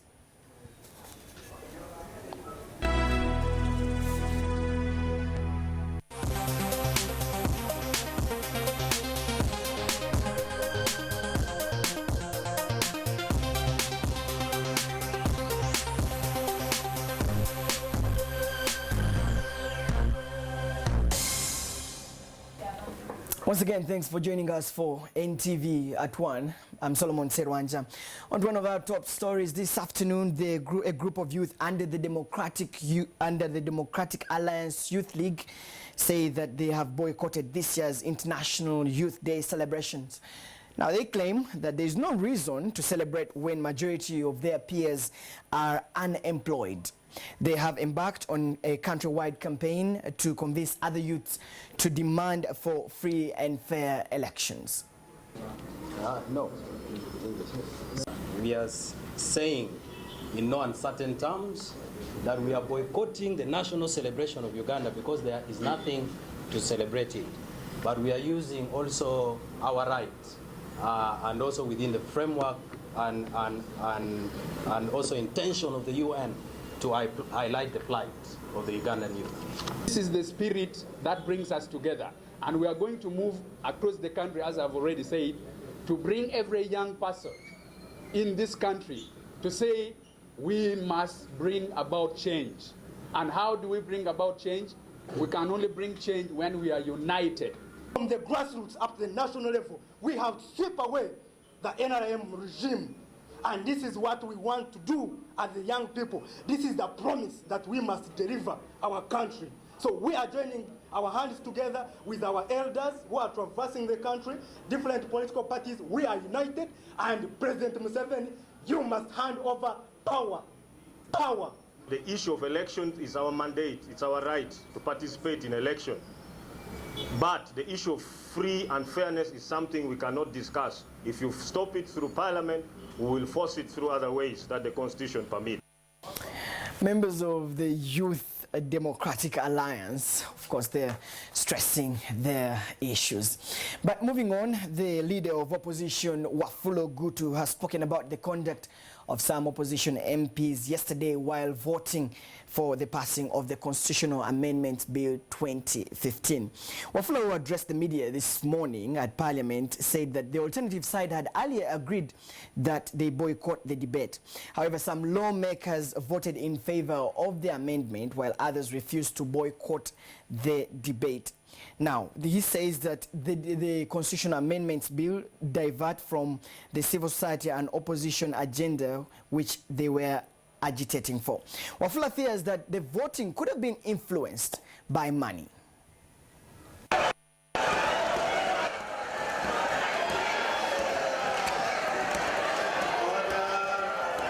I touched it. The lady was there with a lot of money in her bag. She was checking for something in the bag. She put some of the bundles on the table, on the chair. I saw that money, and I asked her, "Why all this money?" She said, "Oh, you don't know, I'm a businesswoman." And I said, "Ah, okay, but give me some." Then we just laughed, and I went away. Later, then they told me, "Oh, money was being given out." I sent 2 people out to go and check. They told me, "No, there's nothing like that. They have been told that money is for some organization." And I left it like that. But I saw money. Definitely I did. 50,000 shilling note. I saw, and I touched by my left hand.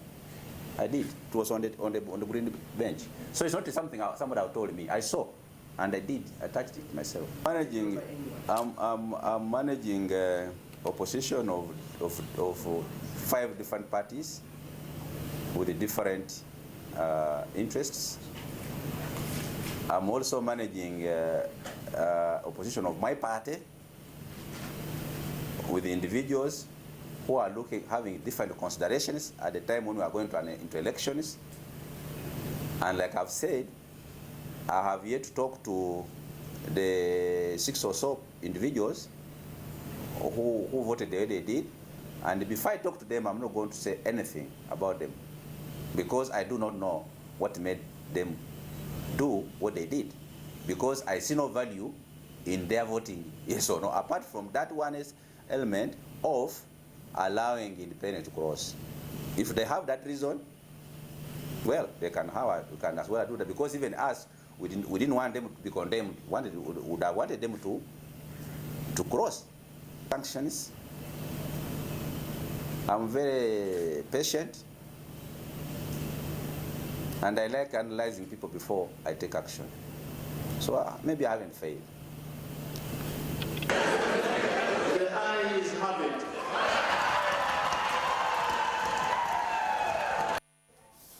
Well, good to the leader of opposition just speaking out his frustrations about how some opposition MPs reacted and conducted themselves yesterday. Now, the Uganda Youth Day celebrations are currently going on in Katakwi, where Vice President Edward Kiwanuka Sekandi is presiding. Now, we're going to be joined by Maurice Ocho live from Katakwi. Maurice, what is the update that side?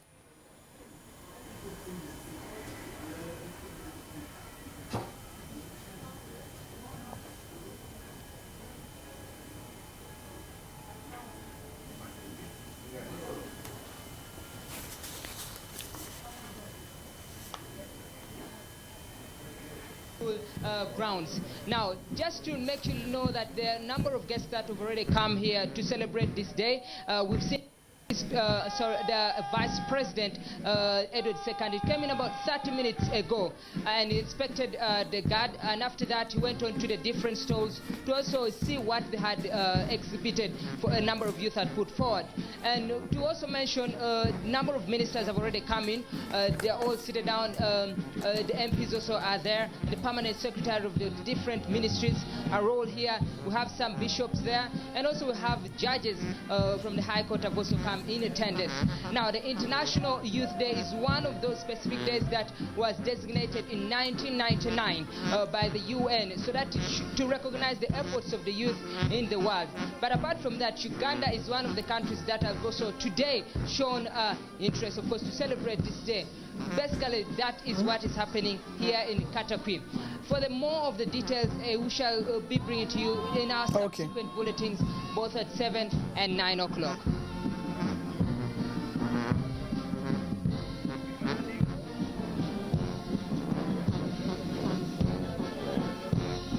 Us live from Katakwi. Maurice, thanks. We'll be getting back to you later on. Now, we know that these celebrations are very, very key, and they highlight the contribution of the youth. We earlier on posted something on our social media where you could go and post some of your comments. We'll be reading some of them later on in this bulletin. Today we're celebrating the youth, but what has been their contribution to the development of this country? Just go online on our Facebook page and leave a comment. We'll be sampling some of those later on after the first segment. But in studio to discuss how the youth are doing and how they're faring is Omulangira John Walugembe, who is the CEO of the Uganda Small-Scaled Industry Association. Welcome to NTV at 1, John. Thank you so much, Solomon, and I'm grateful that you asked me to come. Well, John, we know that the youth, well, I'm also a youth anyway, and you're a youth, and we're celebrating today. But let's look at a youth who has just graduated from university, fresh from campus, all thinking about white-collar jobs and neglecting the small, investments and entrepreneurship businesses, but rather looking at white-collar jobs. How can we address the issue of unemployment among the youth? Thank you, Solomon. I'll first start by giving you some statistics. The last ILO report showed that of the total unemployed people in Uganda, 64% are youth. And urban youth are more likely to be unemployed than rural youth. 12% more likely to be unemployed than rural youth. That's a bit shocking. Yes, and women, youth who are women are also more likely to be unemployed than their male counterparts. Likewise, the more educated you are, the more likely that you will be unemployed. That is exactly. It goes against logic, but that is the truth. It really goes against logic. Exactly. You expect someone who has been at university has enough skills to go and do something. There's an explanation for that. On one hand, people who have been to university expect more formal white-collar jobs and therefore are not willing to explore, are not willing to start businesses, are not willing to open their minds. And that is why we say part of the issue is that of attitude. Attitude. If you leave school, what is the purpose of education? People think that university education is supposed to enable you to get a white-collar job. No. University education is supposed to open your mind so that you explore the world, so that you see where am I strong at what am I strong at. Eh? You try something that you're good at and then you excel. You start a business, you start a venture that will help you to earn money. Of course, one of the things that many of us youth don't look at are small businesses. You know, people think you should start big, you know, but we neglect the small businesses. How can we start a business, for example, to help just divert from the white-collar jobs to a business? What are the basics? True. Before I go in that direction, I want to also give you more statistics. 66% of the youth are employed in the agriculture sector, informal businesses. And then 5.5 million people are employed in the informal sector. They have started their businesses or they are being employed within small businesses. So I keep telling the youth, look, it's very good if you have a desire to start a business. That is good. First of all, look at your passion. At what are you strong? Yeah? If you're a musician, maybe you can make money out of that. If you're a good artist, maybe you can make money out of that. If you can, because you can make money in three ways. You can offer service, you can manufacture a good, or you can just trade and make a profit. So you have to make a choice. Each of those has its own challenges. By far the easiest business to start is a service business because you don't need capital. You see? But for employment purposes, the best business to start is a small manufacturing entity because it's labor intensive. Therefore, you are more likely to create jobs. So for those youth that have the resources and simply need ideas, I would encourage them to go into small-scale value addition. You will create jobs, you will employ people, and you will contribute to the economy through that. On the other hand, for starters that have skills, that have this and that to offer, they can start out in the service businesses and then they transition into small-scale manufacturing. I'll tell you this, Mr. Walugembe, that I've seen a couple of people who have resigned their jobs, office jobs, and gone to business, just small-scale businesses. For example, I have a colleague who like quit his job and started making chapatis, started different stalls, in different places, and trust me, I don't even earn a quarter of what he earns. So I truly agree with you that businesses, small businesses are the way to go. True, and Ugandans need to be encouraged, the youth need to be encouraged. There is the fear of starting. I think that is the greatest impediment, the fear of starting. People say we don't have capital, we don't have this. That is not the problem. The problem is the fear of starting. And secondly, what are you going to start? Are you competent in what you're going to start? Do you have the skill? Can you access the skill? Thirdly, are you teachable? Can you go to people who know to teach you? Fourthly, can you get networked with other people who can support you? They may not be involved in that direct business, but they can be of value to the business that you want to run. John Walugembe there, thanks so much for sharing your thoughts with us. Thank you so much, Solomon. John Walugembe there, who is the CEO of the Uganda Small Scale Industry Association, sharing with us how the youth can take advantage of businesses to just get employed, stop from looking for a job, but start being an employer. Now we take a very short break, but return with more news stories. Keep it in TV.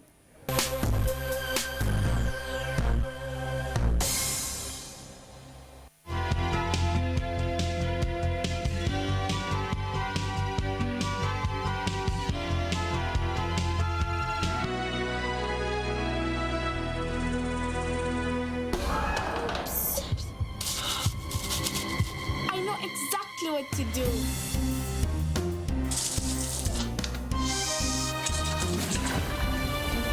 How do I look, girls? So clean. Mukwano Star White Laundry Bar Soap. makes you the star you are. We share, we share, we share, we share together. We share the moment, we share the love, we share, we share, we share the smiles, we share the pleasures, we share it all with together. We share together. We share, yes, we share.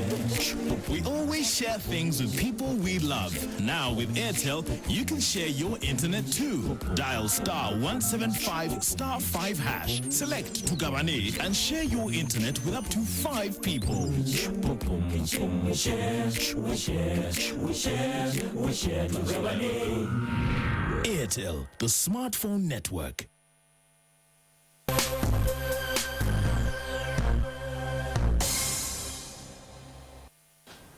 Welcome back. You're watching NTV at 1. Of course, today as we celebrate the Youth Day, which is actually going on in Katakwi, we're looking at what the youth have contributed to the development of this country. Oftentimes we, as youth, complain, but we do not have what to give back.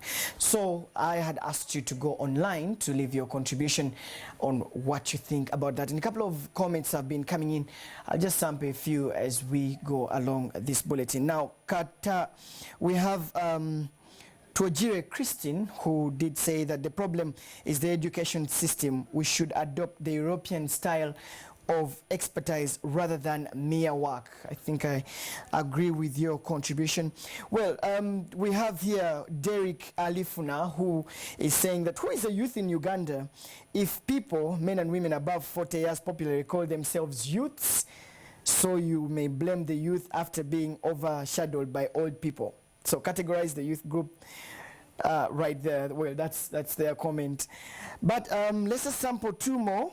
We have Kato Shakur, who is saying that the youth would have offered something to this country, but the problem is that the youth of today want to be given everything every time. You find somebody after graduating, he wants the government to give him a job. Youth are so much destroyed by their parents who give them everything, hence limiting their creativity, which would have been used to add value to the country. A couple of comments continuing to come in. Go online on Facebook and leave your comment as we get social on NTV at 1. Now moving on. President Yoweri Museveni has urged Ugandans to vote wisely to avoid dragging the country into turmoil. Now, Museveni making a veiled attack on the opposition. President Museveni addressed locals at Chamate grounds in Ntungamu. NTV was there and captured this for you. The president was in the area to commission the Buteraniro-Rentobo Road section, as well as passing out 30,000 crime preventers in Ntungamo district.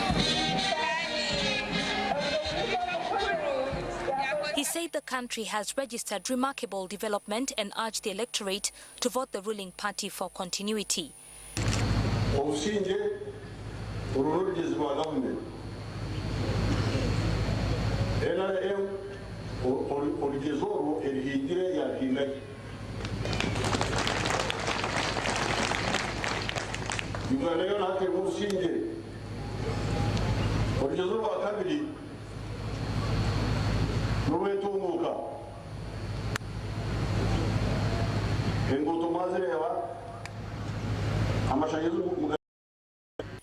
A checklist which you have to fulfill before you access this money.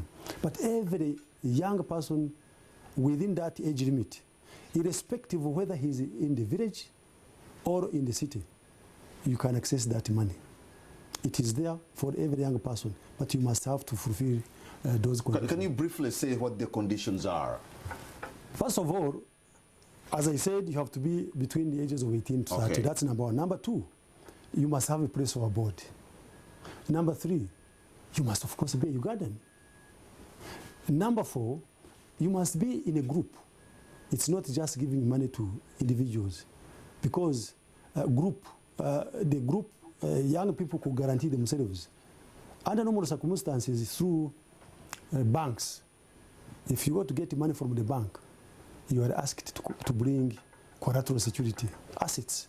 But these young people don't have these assets.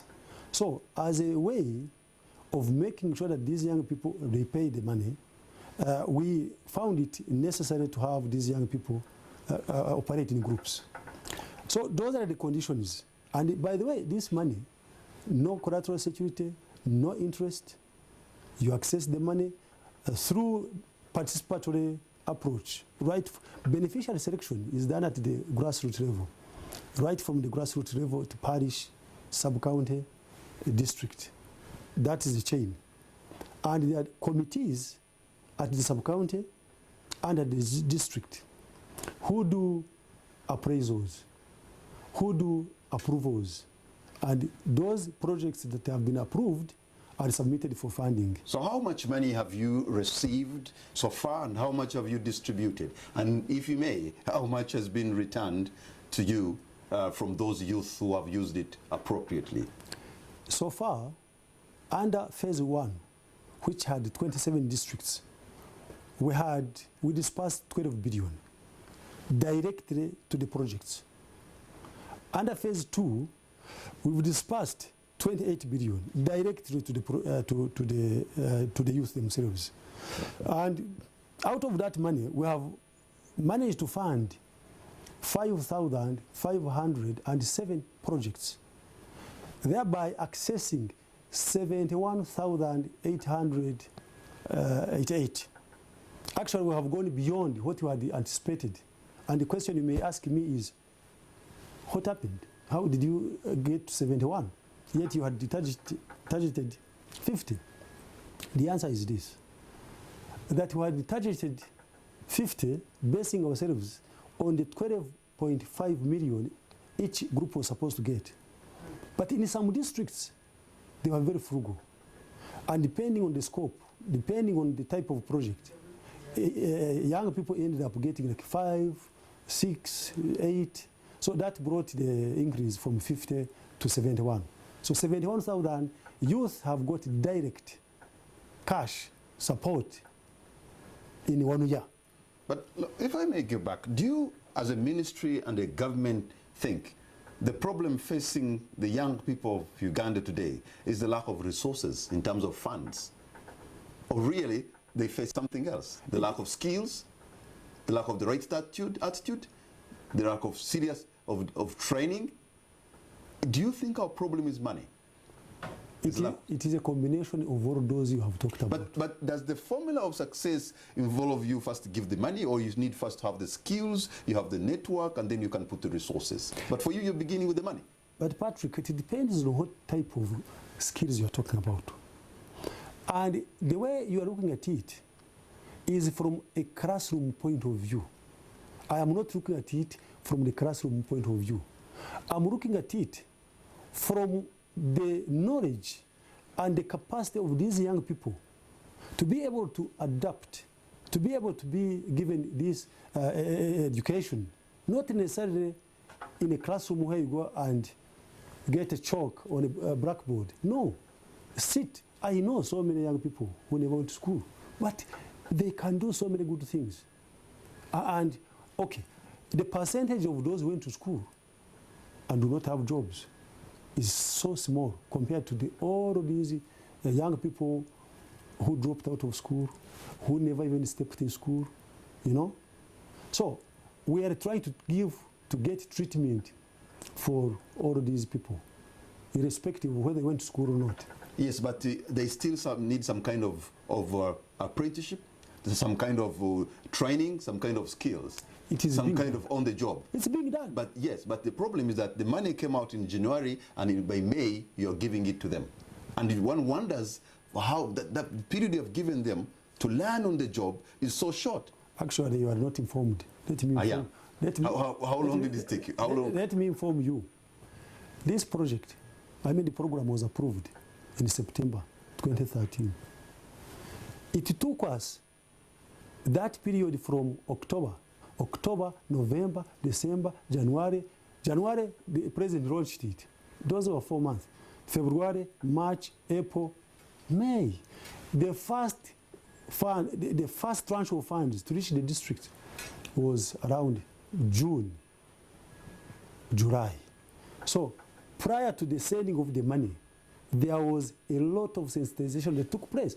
Actually, sensitization started within the district authorities. So you're saying from the launching in January to the disbursement of the funds in June, that's good enough a time for somebody to have understood the basics? Of course, basics. You've used the correct word, basics. The president, during the budget speech, came out to reveal that the country could have developed much faster if it had a lesser population.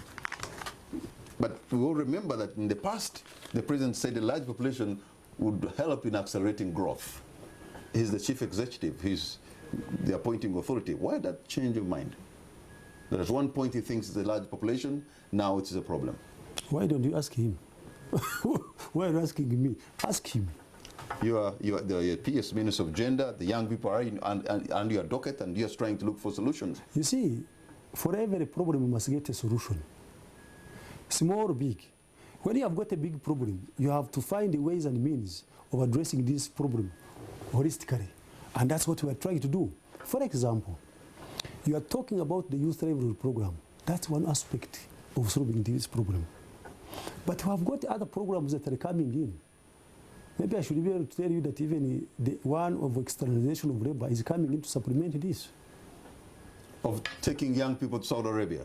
Not to Saudi Arabia alone. But at least you have signed an agreement with the government of Saudi Arabia. Agreed. We know that the human rights record of Saudi Arabia is very wanting. And Patrick, let me tell you. To their own citizens. Patrick, let me tell you. To me, it's a historical achievement to find the government of Uganda striking some understanding with the government of Saudi Arabia and sign a bilateral agreement which protects the rights and the welfare of Ugandans. It's historical. It had never been done before. We've done it. And to provide these safeguards for Ugandans going abroad. Because right now, if young people are going to go out, many things are going to happen. One, the firms that are recruiting them must make sure they are given air ticket, return air ticket. That's number one. Number two, the moment they land in Saudi Arabia, those firms are supposed to make sure that they get identity cards so that police does not round them up. Number three, the accommodation. They should be given accommodation. 5, they should be given transport from their place of work to where they sleep. 6, they should be given insurance, I mean health insurance. And 5 or 6, 7, the working hours have been agreed upon. The minimum wage has been agreed upon. If you work for more than 8 hours, you are supposed to be paid an overtime. Mr. Bigirimana, we're going to take a break. When we come back, we shall return to that very issue of externalization of labor vis-a-vis the human rights record of some of these countries in the Middle East. We'll be right back.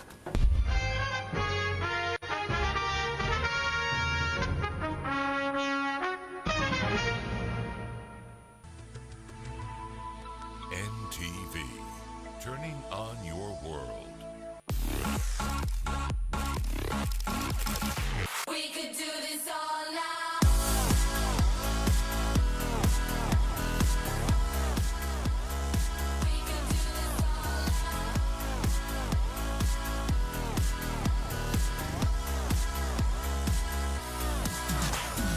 Guess what show just won Best Entertainment Program? Log in for the glitz and glamour of Kampala's most flamboyant people and events. I'm here today for Coco Fingers video shoot. Big up NTV, thanks for the support. Log in, ndiwa nole ronzi zeko kaka sa.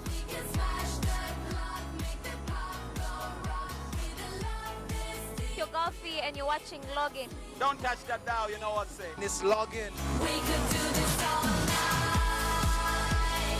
We could do this all night.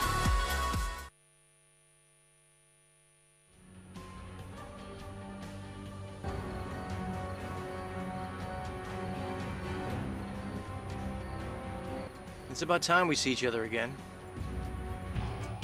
Adolfo, you're following me. Who Who's that? Rosa, who is she? I already told you. Rosa is Leonardo and Dolfo's sister, and... Yolanda!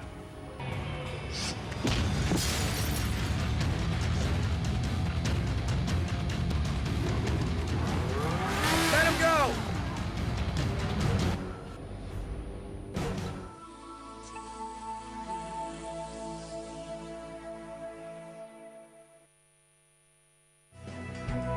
News Updates is brought to you by Salolin. Color your world.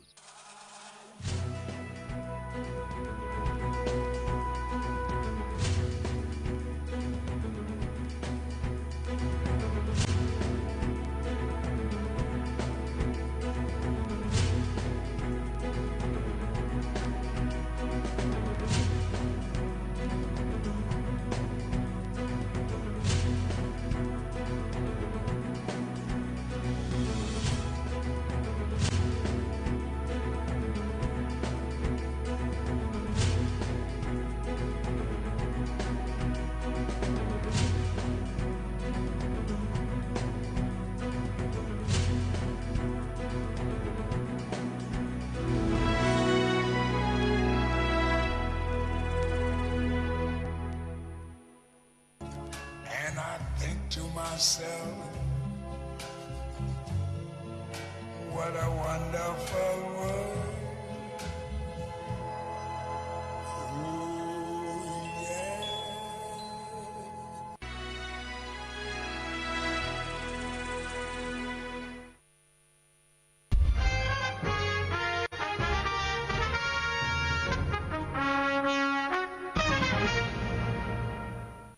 Welcome back. You're watching On the Spot. My name is Patrick Amara, and my guest tonight is Mr. Pius Bigirimana, the Permanent Secretary, Minister of Labour, Gender and Social Development. Well, before we even get into that issue of taking the youth or graduates to Saudi Arabia and other countries in the Middle East to find jobs, you have a program here. For those who have gotten the money, which sectors are really benefiting? And what are the young people of Uganda doing with that money? Thank you, Patrick. By the way, contrary to the perception that these young people are not interested in agriculture, it's so surprising that 46.8% of the young people who have got this money have gone into agriculture. That's the biggest. Followed by trade, and trade here I mean buying produce, bringing them from up country to Kampala. This 26%. Then you have got those who have gone to small scale industries, 90%. Other services, 8.5%. Vocational skills, 7.5%. Agroforestry, 1%. Creative industry, the types of chameleon, 0.2%. So you can see that distribution clearly shows you that many young people have gone to agriculture. And most of them actually are in the north, and others in the Kabari. Some are going to Irish potatoes, those have gone into animal traction. So many of them are in agriculture. So are there people, there are groups that have returned the money and they have benefited, you know, now they are paying back? The regulations are that if you pay in 1 year, no interest. If you pay after 1 year, you pay an interest, quality service fee of 5%. If you pay in the third year, you pay 5% over the principal. You get it? Mm-hmm. So the first year ended this June. No, July actually. It's ending this July, the first year. But even before the first year ends, we have got refunds of 655 million before the 1 year ends. To me, that is a good indicator that these young people are responsible. So we believe that within this year... Out of the 12 plus the 28 billion you have given, yeah, because, you have 600 million. Yeah, because mind you, those who are paying back are those who got the money, the first 27 districts. And prominent among them, by the way, is Kampala. Kampala, Kayunga, Chiruhura, Kabarore. Yes, these are paying back. And we believe that within this year, their projects will have matured. And Those who went for quick wins, they are going to pay back, I know, within this year. But we also know that Ugandans are very enterprising people. They start businesses, but in most cases, these businesses die before celebrating the 3rd or the 2nd anniversary. So how are you guarding against that they don't collapse? Because we are good at starting up something. We are good at, you can put a very good proposal on the paper and they take it to the PS, and the PS is dazzled. But that's very different from whether I am passionate enough and committed and have the drive to move it forward. We have got technical people in place. Actually, at the headquarters, we have got a technical support team, which is moving around all over the whole country. But even within the districts, we have got technical people who are on these committees, the agricultural officers, the community development officers, the business development officers. All of these form the committee that continue. Actually, these committees are the ones which help these young people to choose those projects, those quick win projects, so that they don't invest in areas which are not going to bring back the money quickly. Now, these are the people who are even doing the monitoring.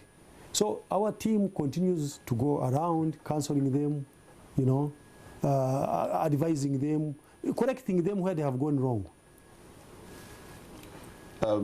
According to statistics, Uganda has the world's highest youth unemployment and the youngest population in the world, according to the World Bank.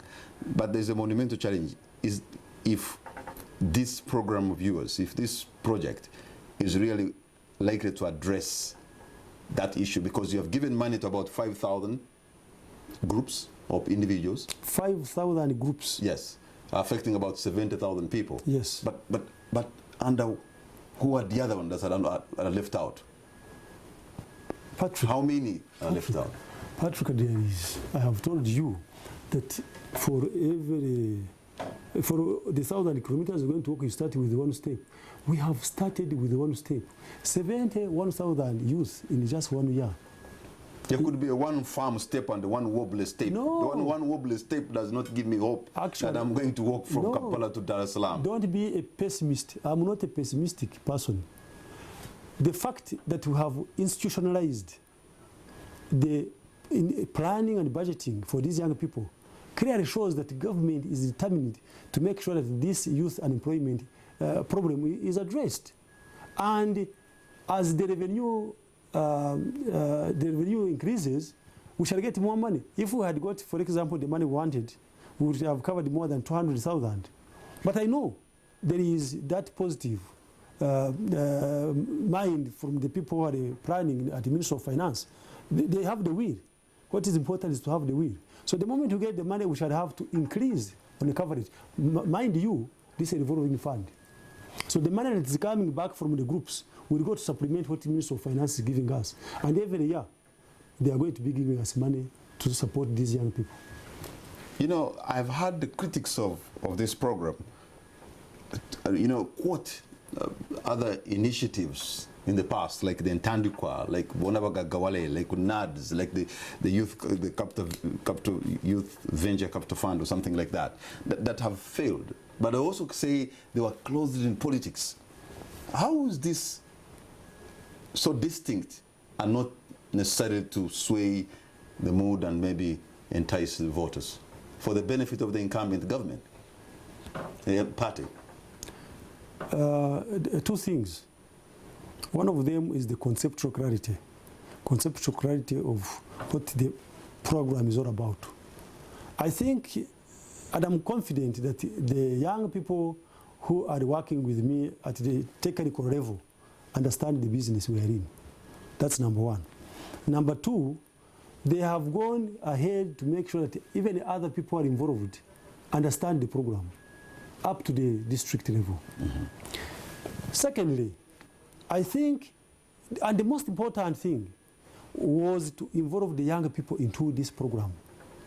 Because in the past, the young people were just isolated there. But with this program, they are involved. They are involved right from the time they identify the beneficiaries, the time they appraise these projects, the time they approve, The monitoring, they are involved. It is very unfortunate that the law which put in place these youth councils had some weakness where the youth councils, office bearers had to get out of the office in 4 years' time instead of 5 years. But we have embarked on amending that law to make sure that the young people remain in the office for a period of 5 years so that there is no gap. But before then, these young people were involved, right from the National Youth Council to the district youth committees and even to parliamentarians. So involving the young people has helped us to make sure that this program goes to down to the grassroots. I've seen for example, my own district in Kenjojo, you put over 200 million shillings to the young people there. In a district that has about 20-something sub-counties, two constituencies. Now they have created another. It's going to be 3 constituencies. And when you move around, really, you are yet to feel the impact. But again, how much can 246 million do to a district of that magnitude? You are now talking about the money being little. I agree with you. I agree with you. The money is little. But has the money reached there? Yes. That was even another problem I was going to talk about. Money never used to reach the beneficiaries. But right now, I can tell you that all the money, 100% that was raised by finance, reached the beneficiaries. If it has not reached the beneficiaries, then there must be some problem, a technical problem on the way. Like banks maybe not remitting the money on time because of technicalities, like money on account reaching there and the beneficiaries have not satisfied the requirements. Otherwise, I can tell you with a lot of confidence that the money has been reaching the beneficiaries. So don't worry. When the situation improves, the financial situation improves, all of those young people will get. So how have you evaded the ghosts of Bonabaga Gawale and the prosperity for all and all this intangible thing that fell flat? I'll tell you one thing, Patrick. I know, and I have got a list of all these 700,000 youth you are talking about. I know even where they are. Actually, we have developed what we call geographical information system. I have plotted all these projects on the map. If I brought Change Order, I would show you. This project is here, and we have even given these projects codes. Right from the parish to the sub-county to the district. I can tell you where they are. And I can tell you who is in that group. I have got the data. And all of this information, we have made it available to all members of parliament. So that when they go to their constituencies, they are armed with a list of all the projects that have been financed. So one of the duties of these MPs is really to help us, also to monitor and see whether these projects are going on well or not. I cannot be in Kampala here and monitor projects in Change. Now I'm giving you a list. Today, I'll give you a list if you want it. If you go to the village, please check and find out. Well, well, thank you for the list, but what I have also seen, the reality is that whereas you are trying to do these small things, if you go in every village in Uganda nowadays, you find, with all respect, the youth, their attitude is so poor. Most of them do not want to work.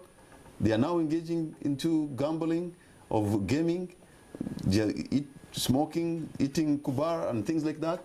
And that's across the board.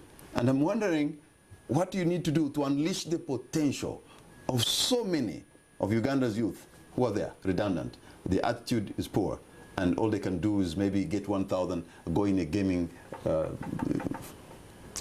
Patrick, have you ever drunk? Do you drink? If you have ever drunk alcohol and you get drunk, to get that hangover from you, you need a lot of rehabilitation.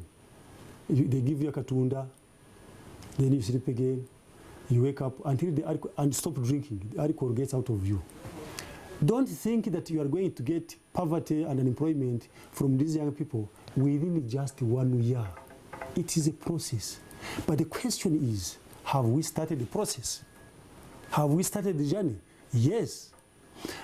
For example, if you look at the lessons learned from this program, 700,000 youth, that means a lot. 71,000 youth have been empowered. This financial year, we are empowering another maybe 100,000.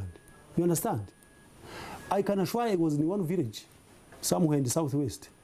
These young people had bought pigs. And they used to start with the matatu in the morning on the roadside.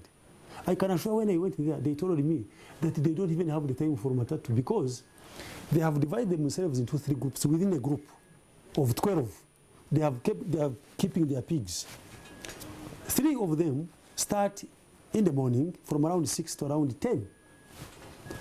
Then they go away. Then another 3 come, they just engage into the cleaning up and giving them up to around 3. They go away. Then the others come from 4 to 6. You get it? You can see that all of these young people are engaged. The matatu is no longer the issue. And they even really impressed me. They hired land from a church. They started growing sweet potatoes and grew cabbage. So they told me that they give the leaves of the sweet potatoes to the pigs, and also the leaves of the cabbage to the pigs. So they told me that even when they are going home also, they go with the cabbage. So you can see, their eating habits have changed. They are eating vegetables, which they never used to do. They would wake up, go into matatu, start drinking. Isn't that a very, very big change to those people who are just... But as a permanent secretary, as a PS sitting in Kampala, when you plan to go and visit the district in Konjiri or Kanungu, for sure your project manager, whoever it is, are going to look for that shining example, which is not really the norm, but the exception, and that's where you will go. That's what you saw, sir? No, I'm telling you, let me tell you, by the way, I'm not a desk manager. I manage by moving around. And I don't have to tell you that I'm coming. No, I just move. Because I told you I've got all of these projects here on my iPad. I will choose to go where I want to go. Because if I tell you I'm coming, you might take me actually to the best. But if I come without notice, I will satisfy myself that the project is working or not. And that's what I did. And these pigs have produced. Now they have got more than 80 piglets, and they're selling them. So you're convinced as a government, as a ministry, that this is the best approach? Or maybe, in my thinking, we would have to go back and a comprehensive training in school and change the curriculum so that we can produce people who can also produce jobs for themselves. Patrick, this is one of the interventions. Understand me. This is an intervention. There are many interventions. There are other interventions coming in. You remember the president has been talking about infrastructure. He has been talking about modernization of agriculture. He has been talking about ICT. He has been talking about services. Those are the other interventions that will come in for the private sector to be able to produce and employ these young people. So what I'm talking about is one intervention. I've told the externalization of labor is another. This empowering or creating conducive environment for the private sector to invest, that's another. And so on and so forth.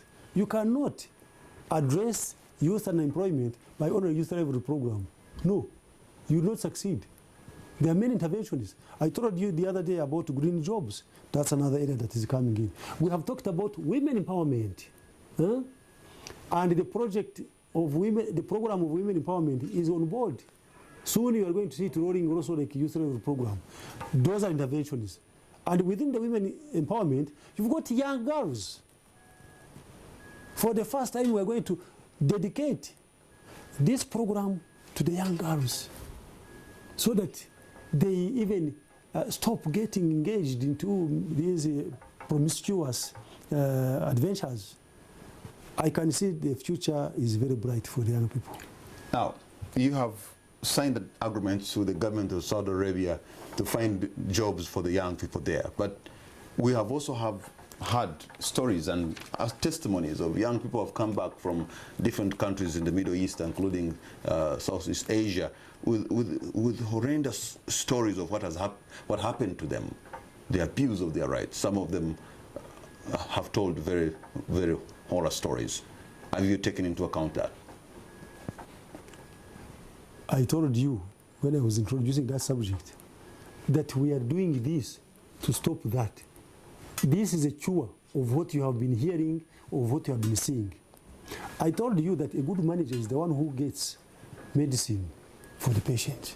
So we're getting the medicine for the patient. These bilateral agreements are meant to protect. How are you going to monitor that the agreements you have written and signed here in Kampala are going to be respected in Riyadh? Okay, we have also signed some memorandum of understanding with farms, which are actually a farm in Saudi Arabia. Already we have signed, which is going to be the link between our embassy and the employing agencies. The lines of communication will remain open for the younger people who are there to ring that farm so that the farm can take corrective measures together with our embassy in Riyadh. So there are mechanisms we have put in place to ensure that we monitor how these young people are performing where they have been employed. We're going to take a break, Mr. Bigirimana. When we come back, I'll open the line so that you who is listening or watching this program, maybe you can ask or comment on whatever you may be having about the Youth Livelihood Program and externalization of labor, especially to Saudi Arabia. We'll be right back.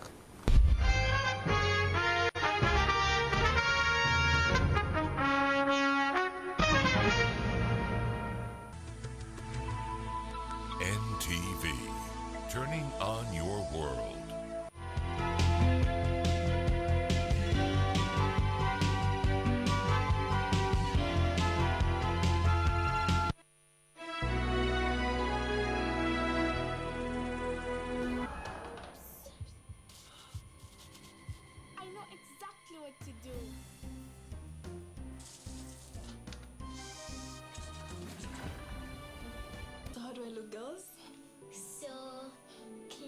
Mukwano Star White Laundry Bar Soap makes you the star you are.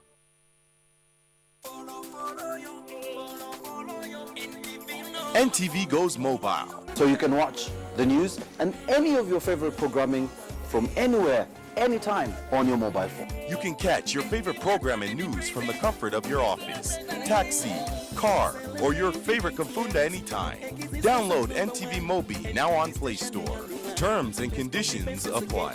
NTV esinga katija kuzemyaka munana ngonyumira ngatukuwereza webale nakusima.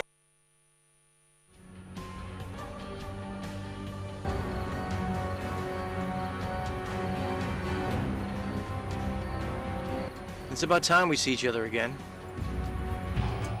Adolfo, you're following me! Who's that Rosa? Who is she? I already told you. Rosa is Leonardo and Adolfo's sister and... Yolanda!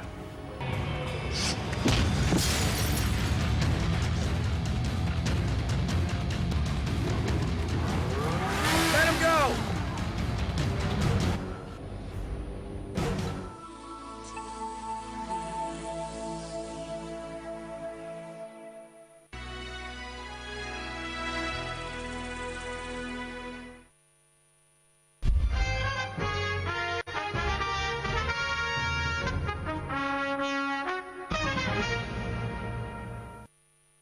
Welcome back. You're watching On the Spot. My name is Patrick Amara. My guest tonight is Mr. Pius Bigirimana, the PS Minister of Gender, Labour and Social Development. So you have signed these agreements with Memorandum of Understanding with the government of Saudi Arabia, and maybe you're going to other countries as well. Yes. When do we see the first people go? Okay, we are putting some, actually I've got a framework now where the younger people will be advised, guided how to apply, because there are a number of jobs that are available and they will be announced, they will be advertised, and the younger people will come in and they make application. Those who succeed will go. So do they have, have you agreed on the minimum wage, on the minimum salary? Yeah. And what other things that benefits do they await them as they reach there? First of all, before we go to salary, we have agreed that the younger people must be transported from here to Saudi Arabia. The firms that are recruiting them must bear the cost of transporting them Number two is that when they reach there, they have to be accommodated. It is one of the conditions. Number three is that if they are going to work, they must be transported from where they are staying to where they are going to work and back. Number four is that when they get sick, they should be treated. In other words, there is insurance, health insurance. Number four is that they should work not more than 8 hours, but those who are enthusiastic and want to work beyond 8 hours, they should be paid overtime. And we have also agreed with them that they should have their visas processed when they finish their contract. Now, the minimum wage, we agreed that nobody is supposed to go below $200. $200 over that is for a sweeper or a housekeeper, or that's the lowest you can go. But that is over and above all those facilities that I've talked about.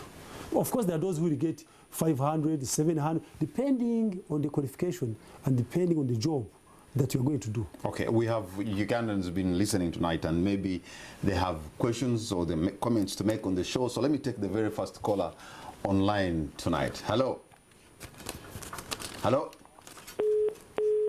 I think we lost that caller. Let me take another caller. Hello. Hello. We have a call online. Hello.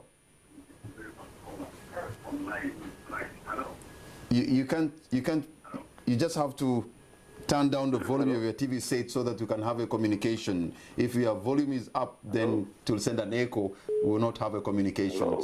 Hello? Hello. Yes, good evening, sir. What's your name and where are you calling from?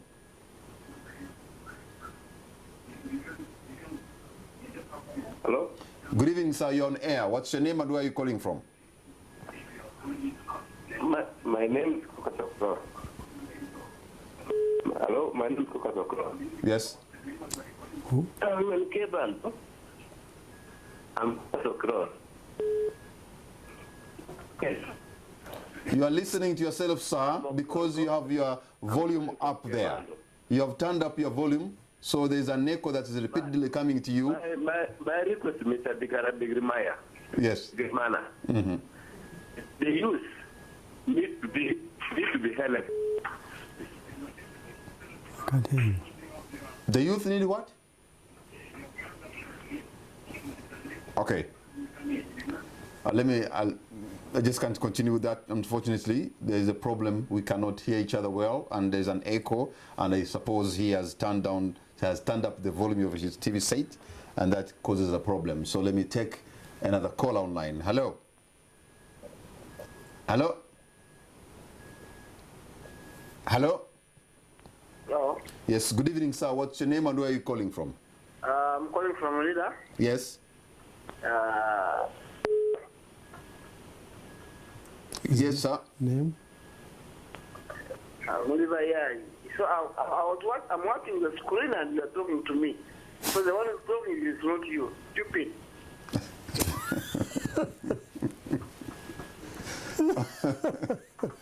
Okay, that's interesting. That is stupid. Can you imagine? Well, we have to continue with all that. Interesting. Okay, so unfortunately we're unable to get the people, but the communication is not very okay.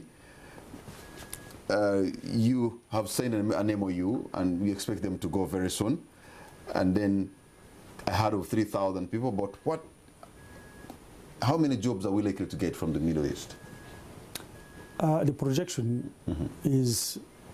may come to around 5 million in the next 5 million in the next 5 years. Yeah, but 5 million, that's the population of a country. But I'll tell you one thing. These people have got jobs, and they don't have the people.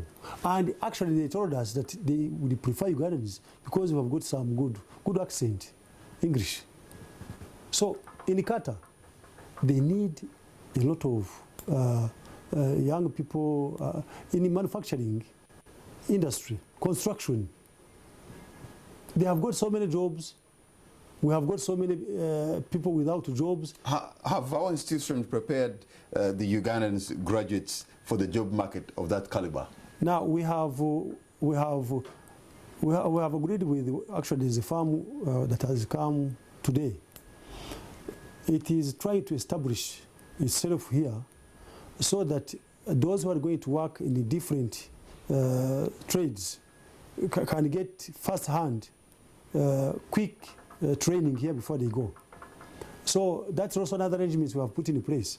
So that these people, first of all, they have to know the culture, they have to understand what they are going to do, so they don't go sheepishly and they end up messing up. So we are saying that Qatar is one of them, Saudi Arabia is another, Bahrain, Kuwait, Jordan, and all of those countries that where Ugandans have been going illegally. We are approaching them, we are negotiating with them, we are talking to them. And we think that within the next 5 years we should be having, for example, Saudi Arabia alone, we have got a guarantee of 3,000 jobs.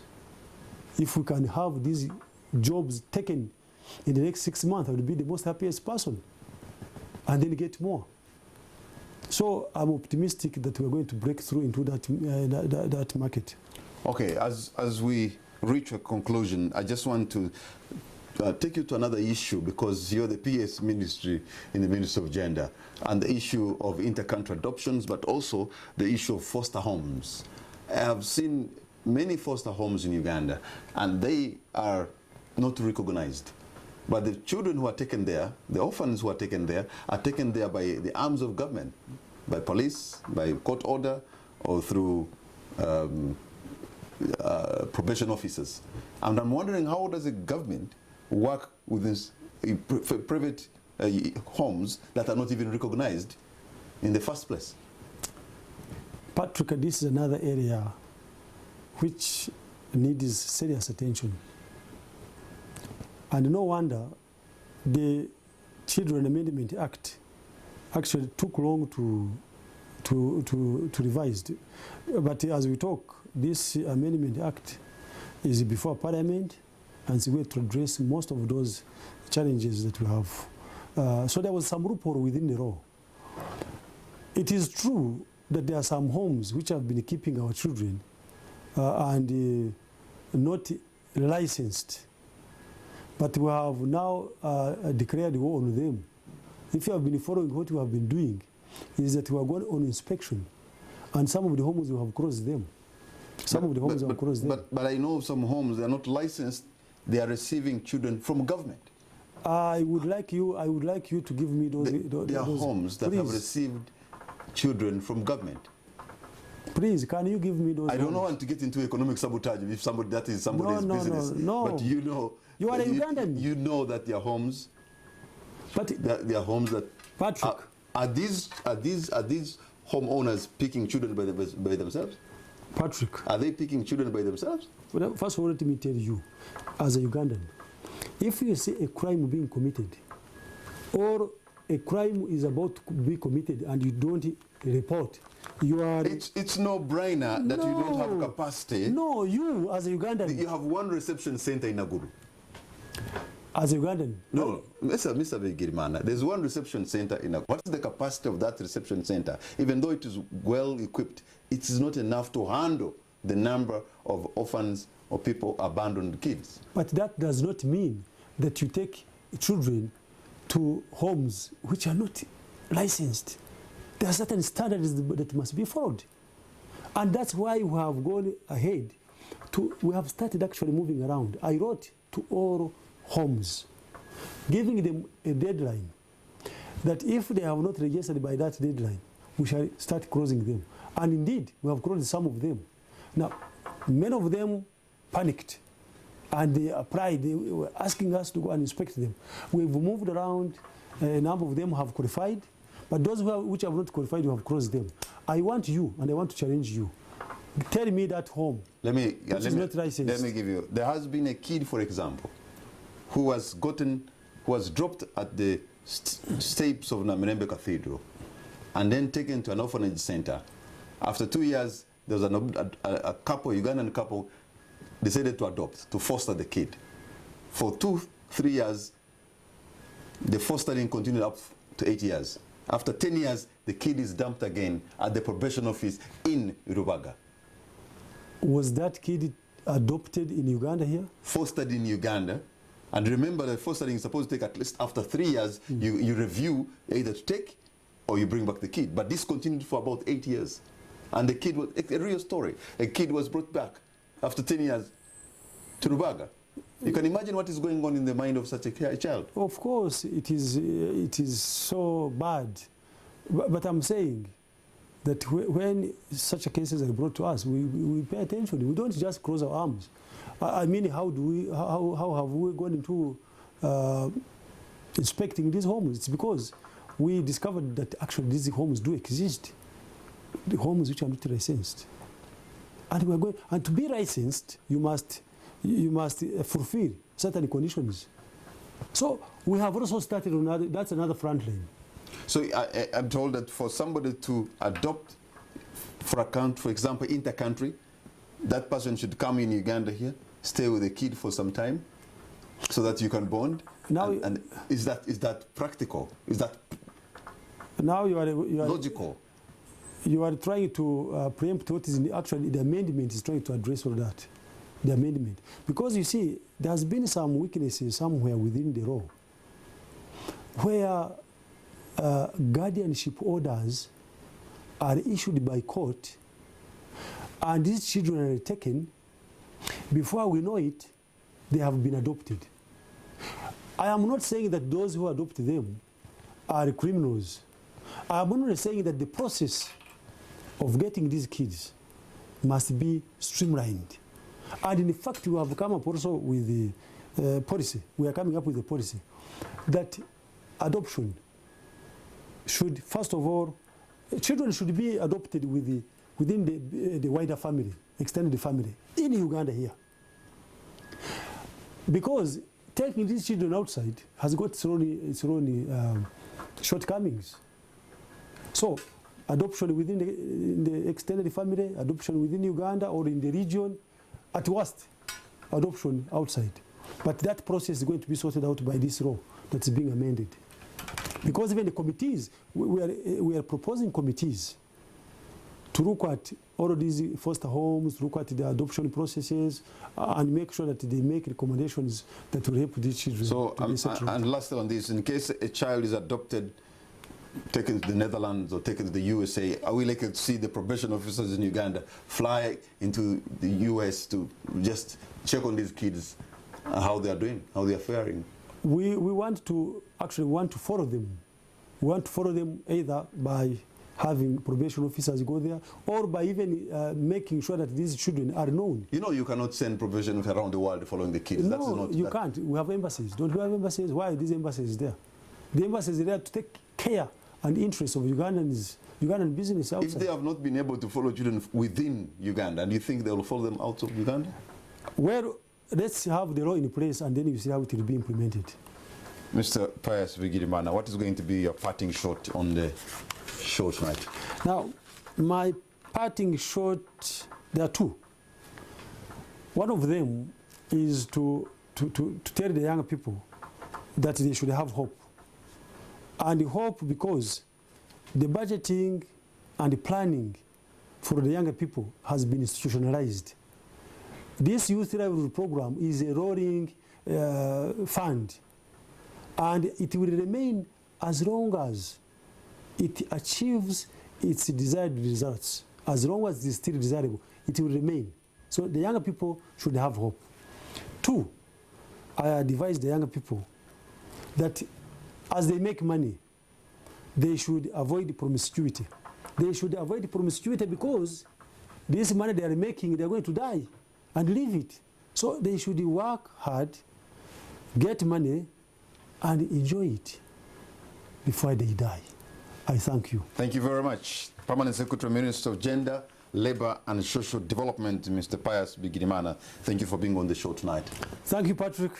And that brings us to the end of tonight's edition of On the Spot. Join us again next week when we try to take it and keep it at the top. Good night and God bless Uganda. Thank you. Thank you. Good night, viewers.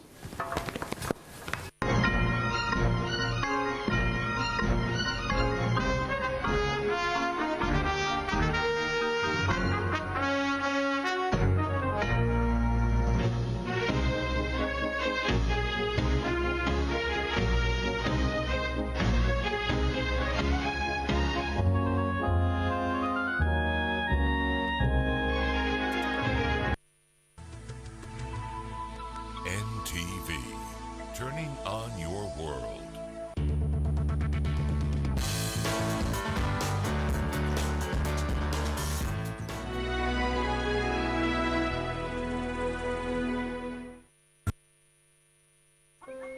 Mutaman, next time you should visit for longer. Tough for you, Mom. I'll find a way to be there more. Okay, yeah.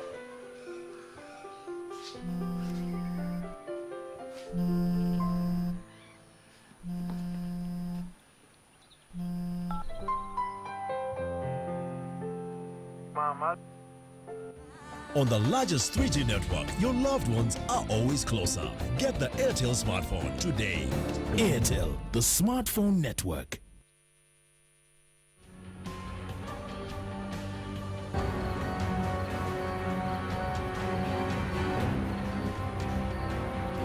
It's about time we see each other again. Adele, but you're following me! Who's that Rosa? Who is she? I already told you. Rosa is Leonardo and Dolfo's sister and... Yolanda!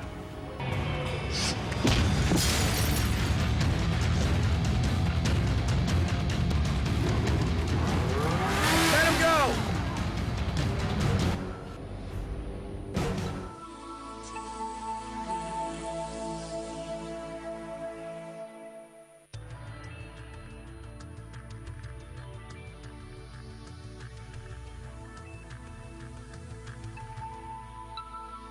This is NTV.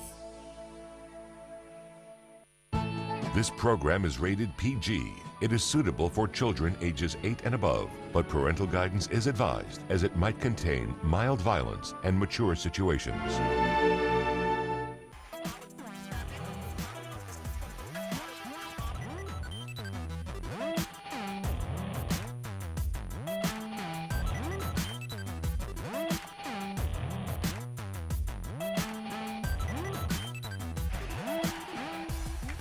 In 2013, 12 models from across Africa, a one-year modeling contract with New York-based modeling agency DNA Model Management, and $50,000 US hard cash. These, in part, are the prizes that Amrita Stacy walked away with after winning Africa's Next Top Model in 2014. We have her on the Style Project today because we're talking modeling as a career. My name is Sylvia Owori, and you're watching The Style Project, brought to you by Vaseline.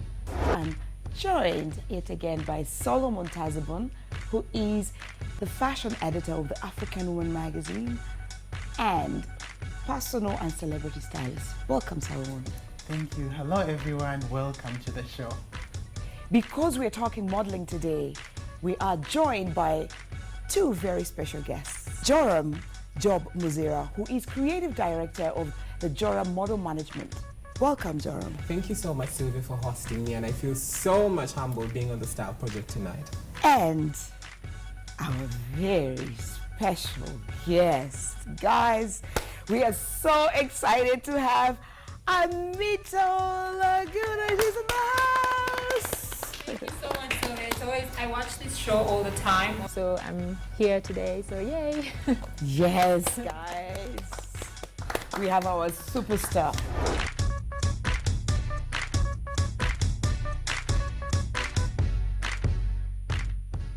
A little bit of background of modeling. The very first modeling agency in Uganda was set up in 2000, and it was called Zyper Modeling Agency. And for me, it has been like basically my dream was to get a girl and take them to the international world, to represent Uganda on the international catwalks. I tried for many years. I started off in 2003 when I took Barbara Asia, who was a runner-up at Miss Uganda. I took her to London, and I took her to Paris. We went all over Europe. We went to modeling agencies, and the problem was, we were rejected, we were turned down. They said, oh, you're not too tall, you're not tall enough, and you look like somebody famous. You remember Barbara Asia? Yeah. They said she looked like Alec Weck. The next person I took up modeling was Priscilla Ray. We failed. They said, oh, you don't, her facial features were not right. She was not tall enough. She was not the right color. And you know, I did not totally ever give up on the modeling, but I always had hope that one day we're going to have, you know, it was a dream to have, one day to have somebody come out of Uganda and be on the runways. And at least this is happening in my time. And what's your secret? Well, I think it's just persistence, and I mean, I used to watch Silver when I was a child and look at the newspapers, and I wanted to be that. I tried my best. I went for this audition in Nairobi that took me 16 hours on a bus, and from Nairobi I went to Cape Town, then from Cape Town to New York, and then from there everything, you know, the rest is history. But yeah, persistence is one of them. That's my secret, and I also pray. There's so many people that want to be models. Every day, we literally have more than 500 requests. I want to be a model. I want to be, you know.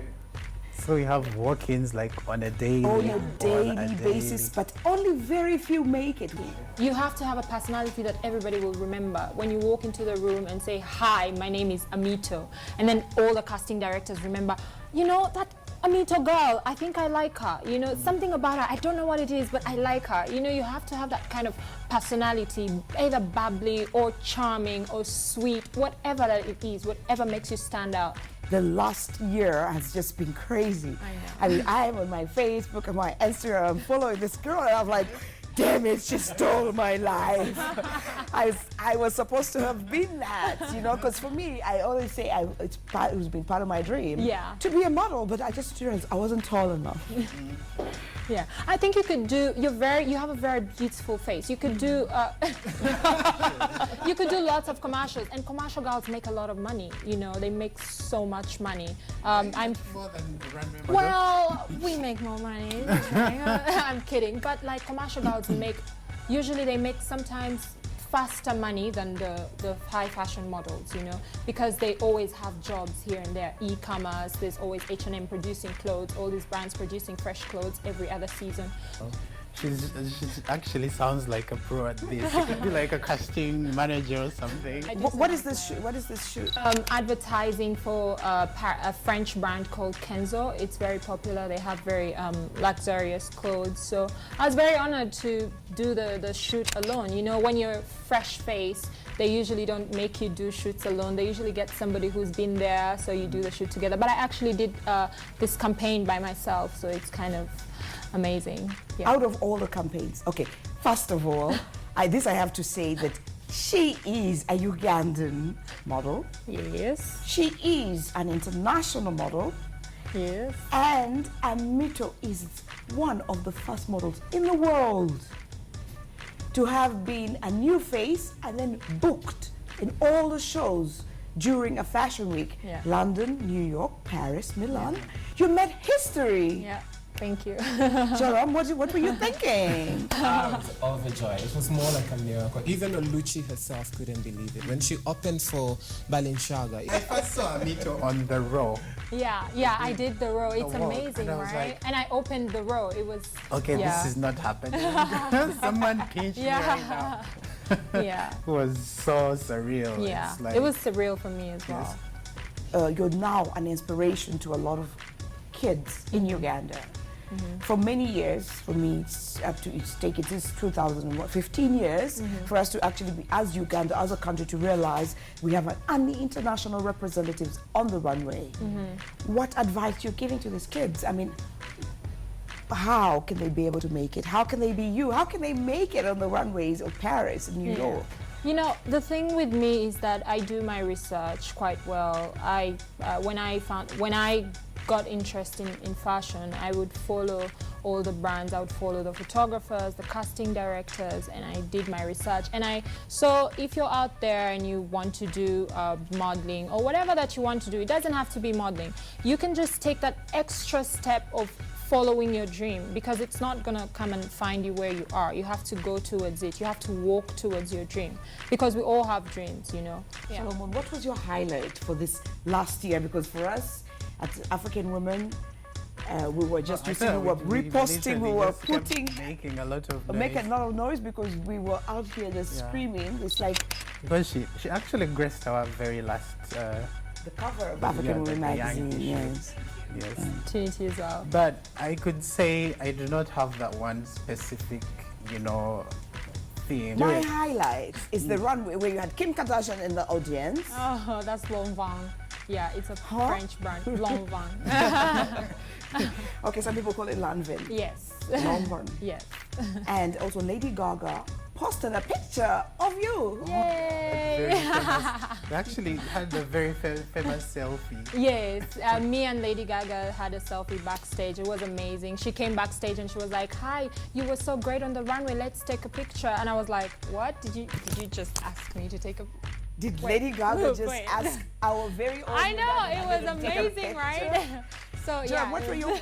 And Joram was here also screaming. Yes, reposting. And Joram, what was your best moment? Can we see some of those runway? Amito on the runway. What were your favorite? I must say my favorite moment was when she opened for Balenciaga, because it's been like forever for a black girl to open a show for a great designer like Balenciaga, and she's done very well. Right now, I'm just waiting for her to probably book covers for all the different issues of Vogue, Vogue Italia, the American Vogue, Russian Vogue, and I pray that she also books the Victoria's Secret fashion. Yes. But you know why? Let's hope. Let's pray. Victoria's Secret with this lingerie, you have to have a little. Yeah. You know what you told me before I left? You say, "Don't come back here if you don't do good." You can see the smile. This is the biggest smile I've ever had on the show, and I'm enjoying this show so much. We're going to take a break, and when we come back, we'll go deep into the modeling industry in Uganda. We'll get to meet some models in Uganda under the Joram Model Management, and Amito will tell us about her statistics.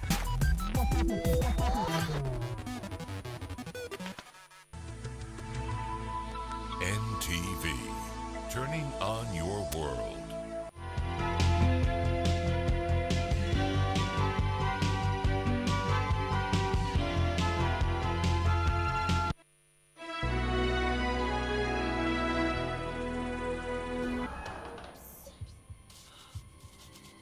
I know exactly what to do.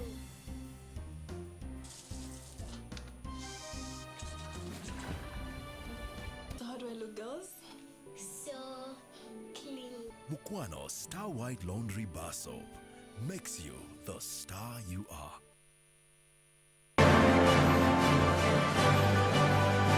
You don't have to look any further. Get online and you'll get any property. It's all about joinery. How best do you give a tree a very good second life?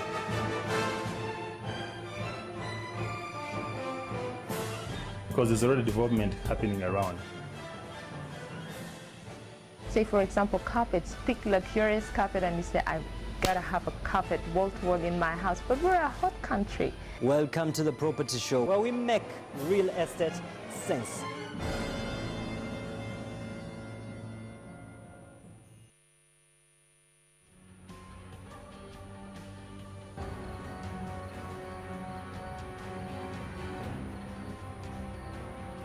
It's about time we see each other again. Adolfo, you're following me! Who's that Rosa? Who is she? I already told you. Rosa is Leonardo and Adolfo's sister, and... Yolanda!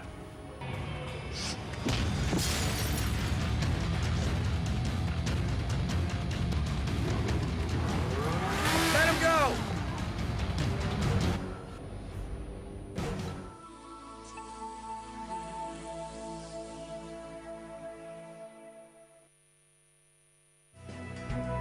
News Updates is brought to you by Salolin, color your world.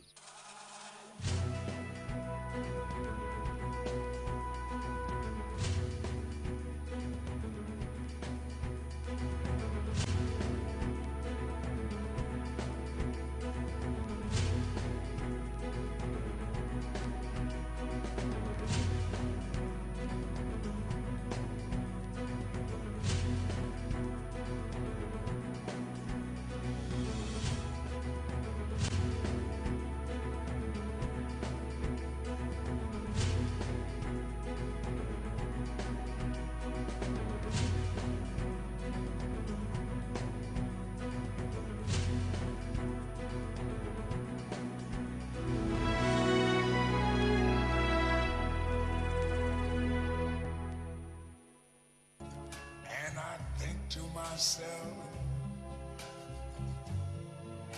what a wonderful world.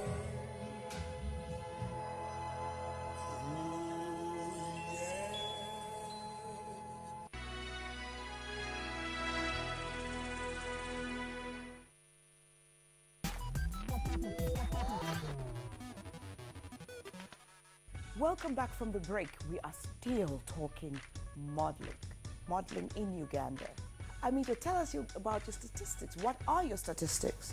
Well, I'm 5'11" and a half, but because I've been doing a lot of Pilates and working out, I'm now 6. Made me a little taller. Really? Yeah. So should I do Pilates and get taller? Yeah, Pilates. They make you a tiny little bit taller and more straight, you know. Really? Yeah. Okay. And my bust is 34 inches, my waist is 23 inches, and my hips 34 inches. So that's about the statistics that around there. Those are the statistics that they use internationally. Yes, absolutely.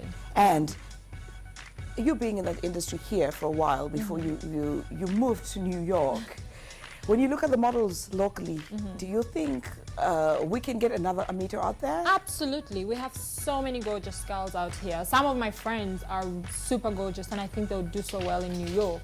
You know, we do have many models who have a lot of potential and who would be fantastic and great in New York.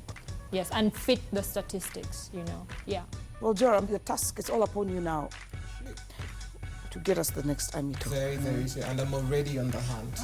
Like, I'm hunting, I'm scouting 24/7. Because as much as season 2 is going to be coming for Africa's Next Top Model, so if Oluchi happens to come to Uganda, I don't want to be embarrassed. Has to come this year. They have to come this year. Last year they only she stopped in Nairobi. Yeah, exactly. This year they definitely have to come because the winner comes from here. So I'm fighting so hard to see that we get another girl who follows Amita's footsteps. And I believe that girl is there. Trust me, she's there. In the Joram Model Management, so you have 5'11" going 6. Yeah, trust me, I do have lots of tall girls. Recently, we got one that is signed to Fusion Model Management in South Africa. It was more like a placement. So she's doing very well. She's called Akelo Patricia, and shockingly, she is her cousin. Really? She works with exactly, Akelo she before. is her. Exactly. So it runs in the blood. It runs in the blood. But then, besides it running in the blood, there's so many gorgeous, stunning, tall, beautiful girls that I believe that are going to represent Uganda amazingly well internationally. Specifically, which model do you have that has the statistics that actually they're looking for? There are like 6 girls that have the right stats to work internationally. Okay, one of them is there. She's called You have a platform. Exactly, she's called Vankusha Lydia Asano, and how tall is Vankusha? She's 6. She's 6 without heels. She's even taller than Amito. That's 6 without The heels. statistics are perfect. Exactly. Yeah. So we're banking on her plus the rest of the other girls, the 6 girls that I mentioned about. So she has all the features that they look for internationally. So she must want this so bad, because sometimes the models have what it takes. They do have what it takes internationally, but then it depends on do they want it so bad, because it's a very tough world. Sometimes they'll give you that platform. Say she went to Nairobi, cast for Africa's Next Top Model, but then when she went to New York, she wanted it so bad. Because out there, it's a jungle. Everything doesn't come on a silver plate. So it comes back to the models. Besides them having the passion, zeal, and everything, they must want it so bad. That's how the industry is. Because the rejection is to die for. Not everyone is going to like you. It's cutthroat. I know. Yes. A little bit into the male modeling. Okay, and then when it comes to the male models, internationally, most of the male models are above 5'11", because they're way taller than the girls. Average, but somehow taller. 5'11" onward. But in Uganda, I see that we don't have a lot of tall men. Exactly, that is very Is it our culture? Is it our genes? Is it... Exactly. It is what it is. Okay, it is what it is, but mainly you'll find that most of these tall guys are upcountry, and then they're not so much exposed to the industry. Because trust me, if you go to Gulu, Kitgum, all those northern Ugandan places, you'll find that there's a lot of potential, but then they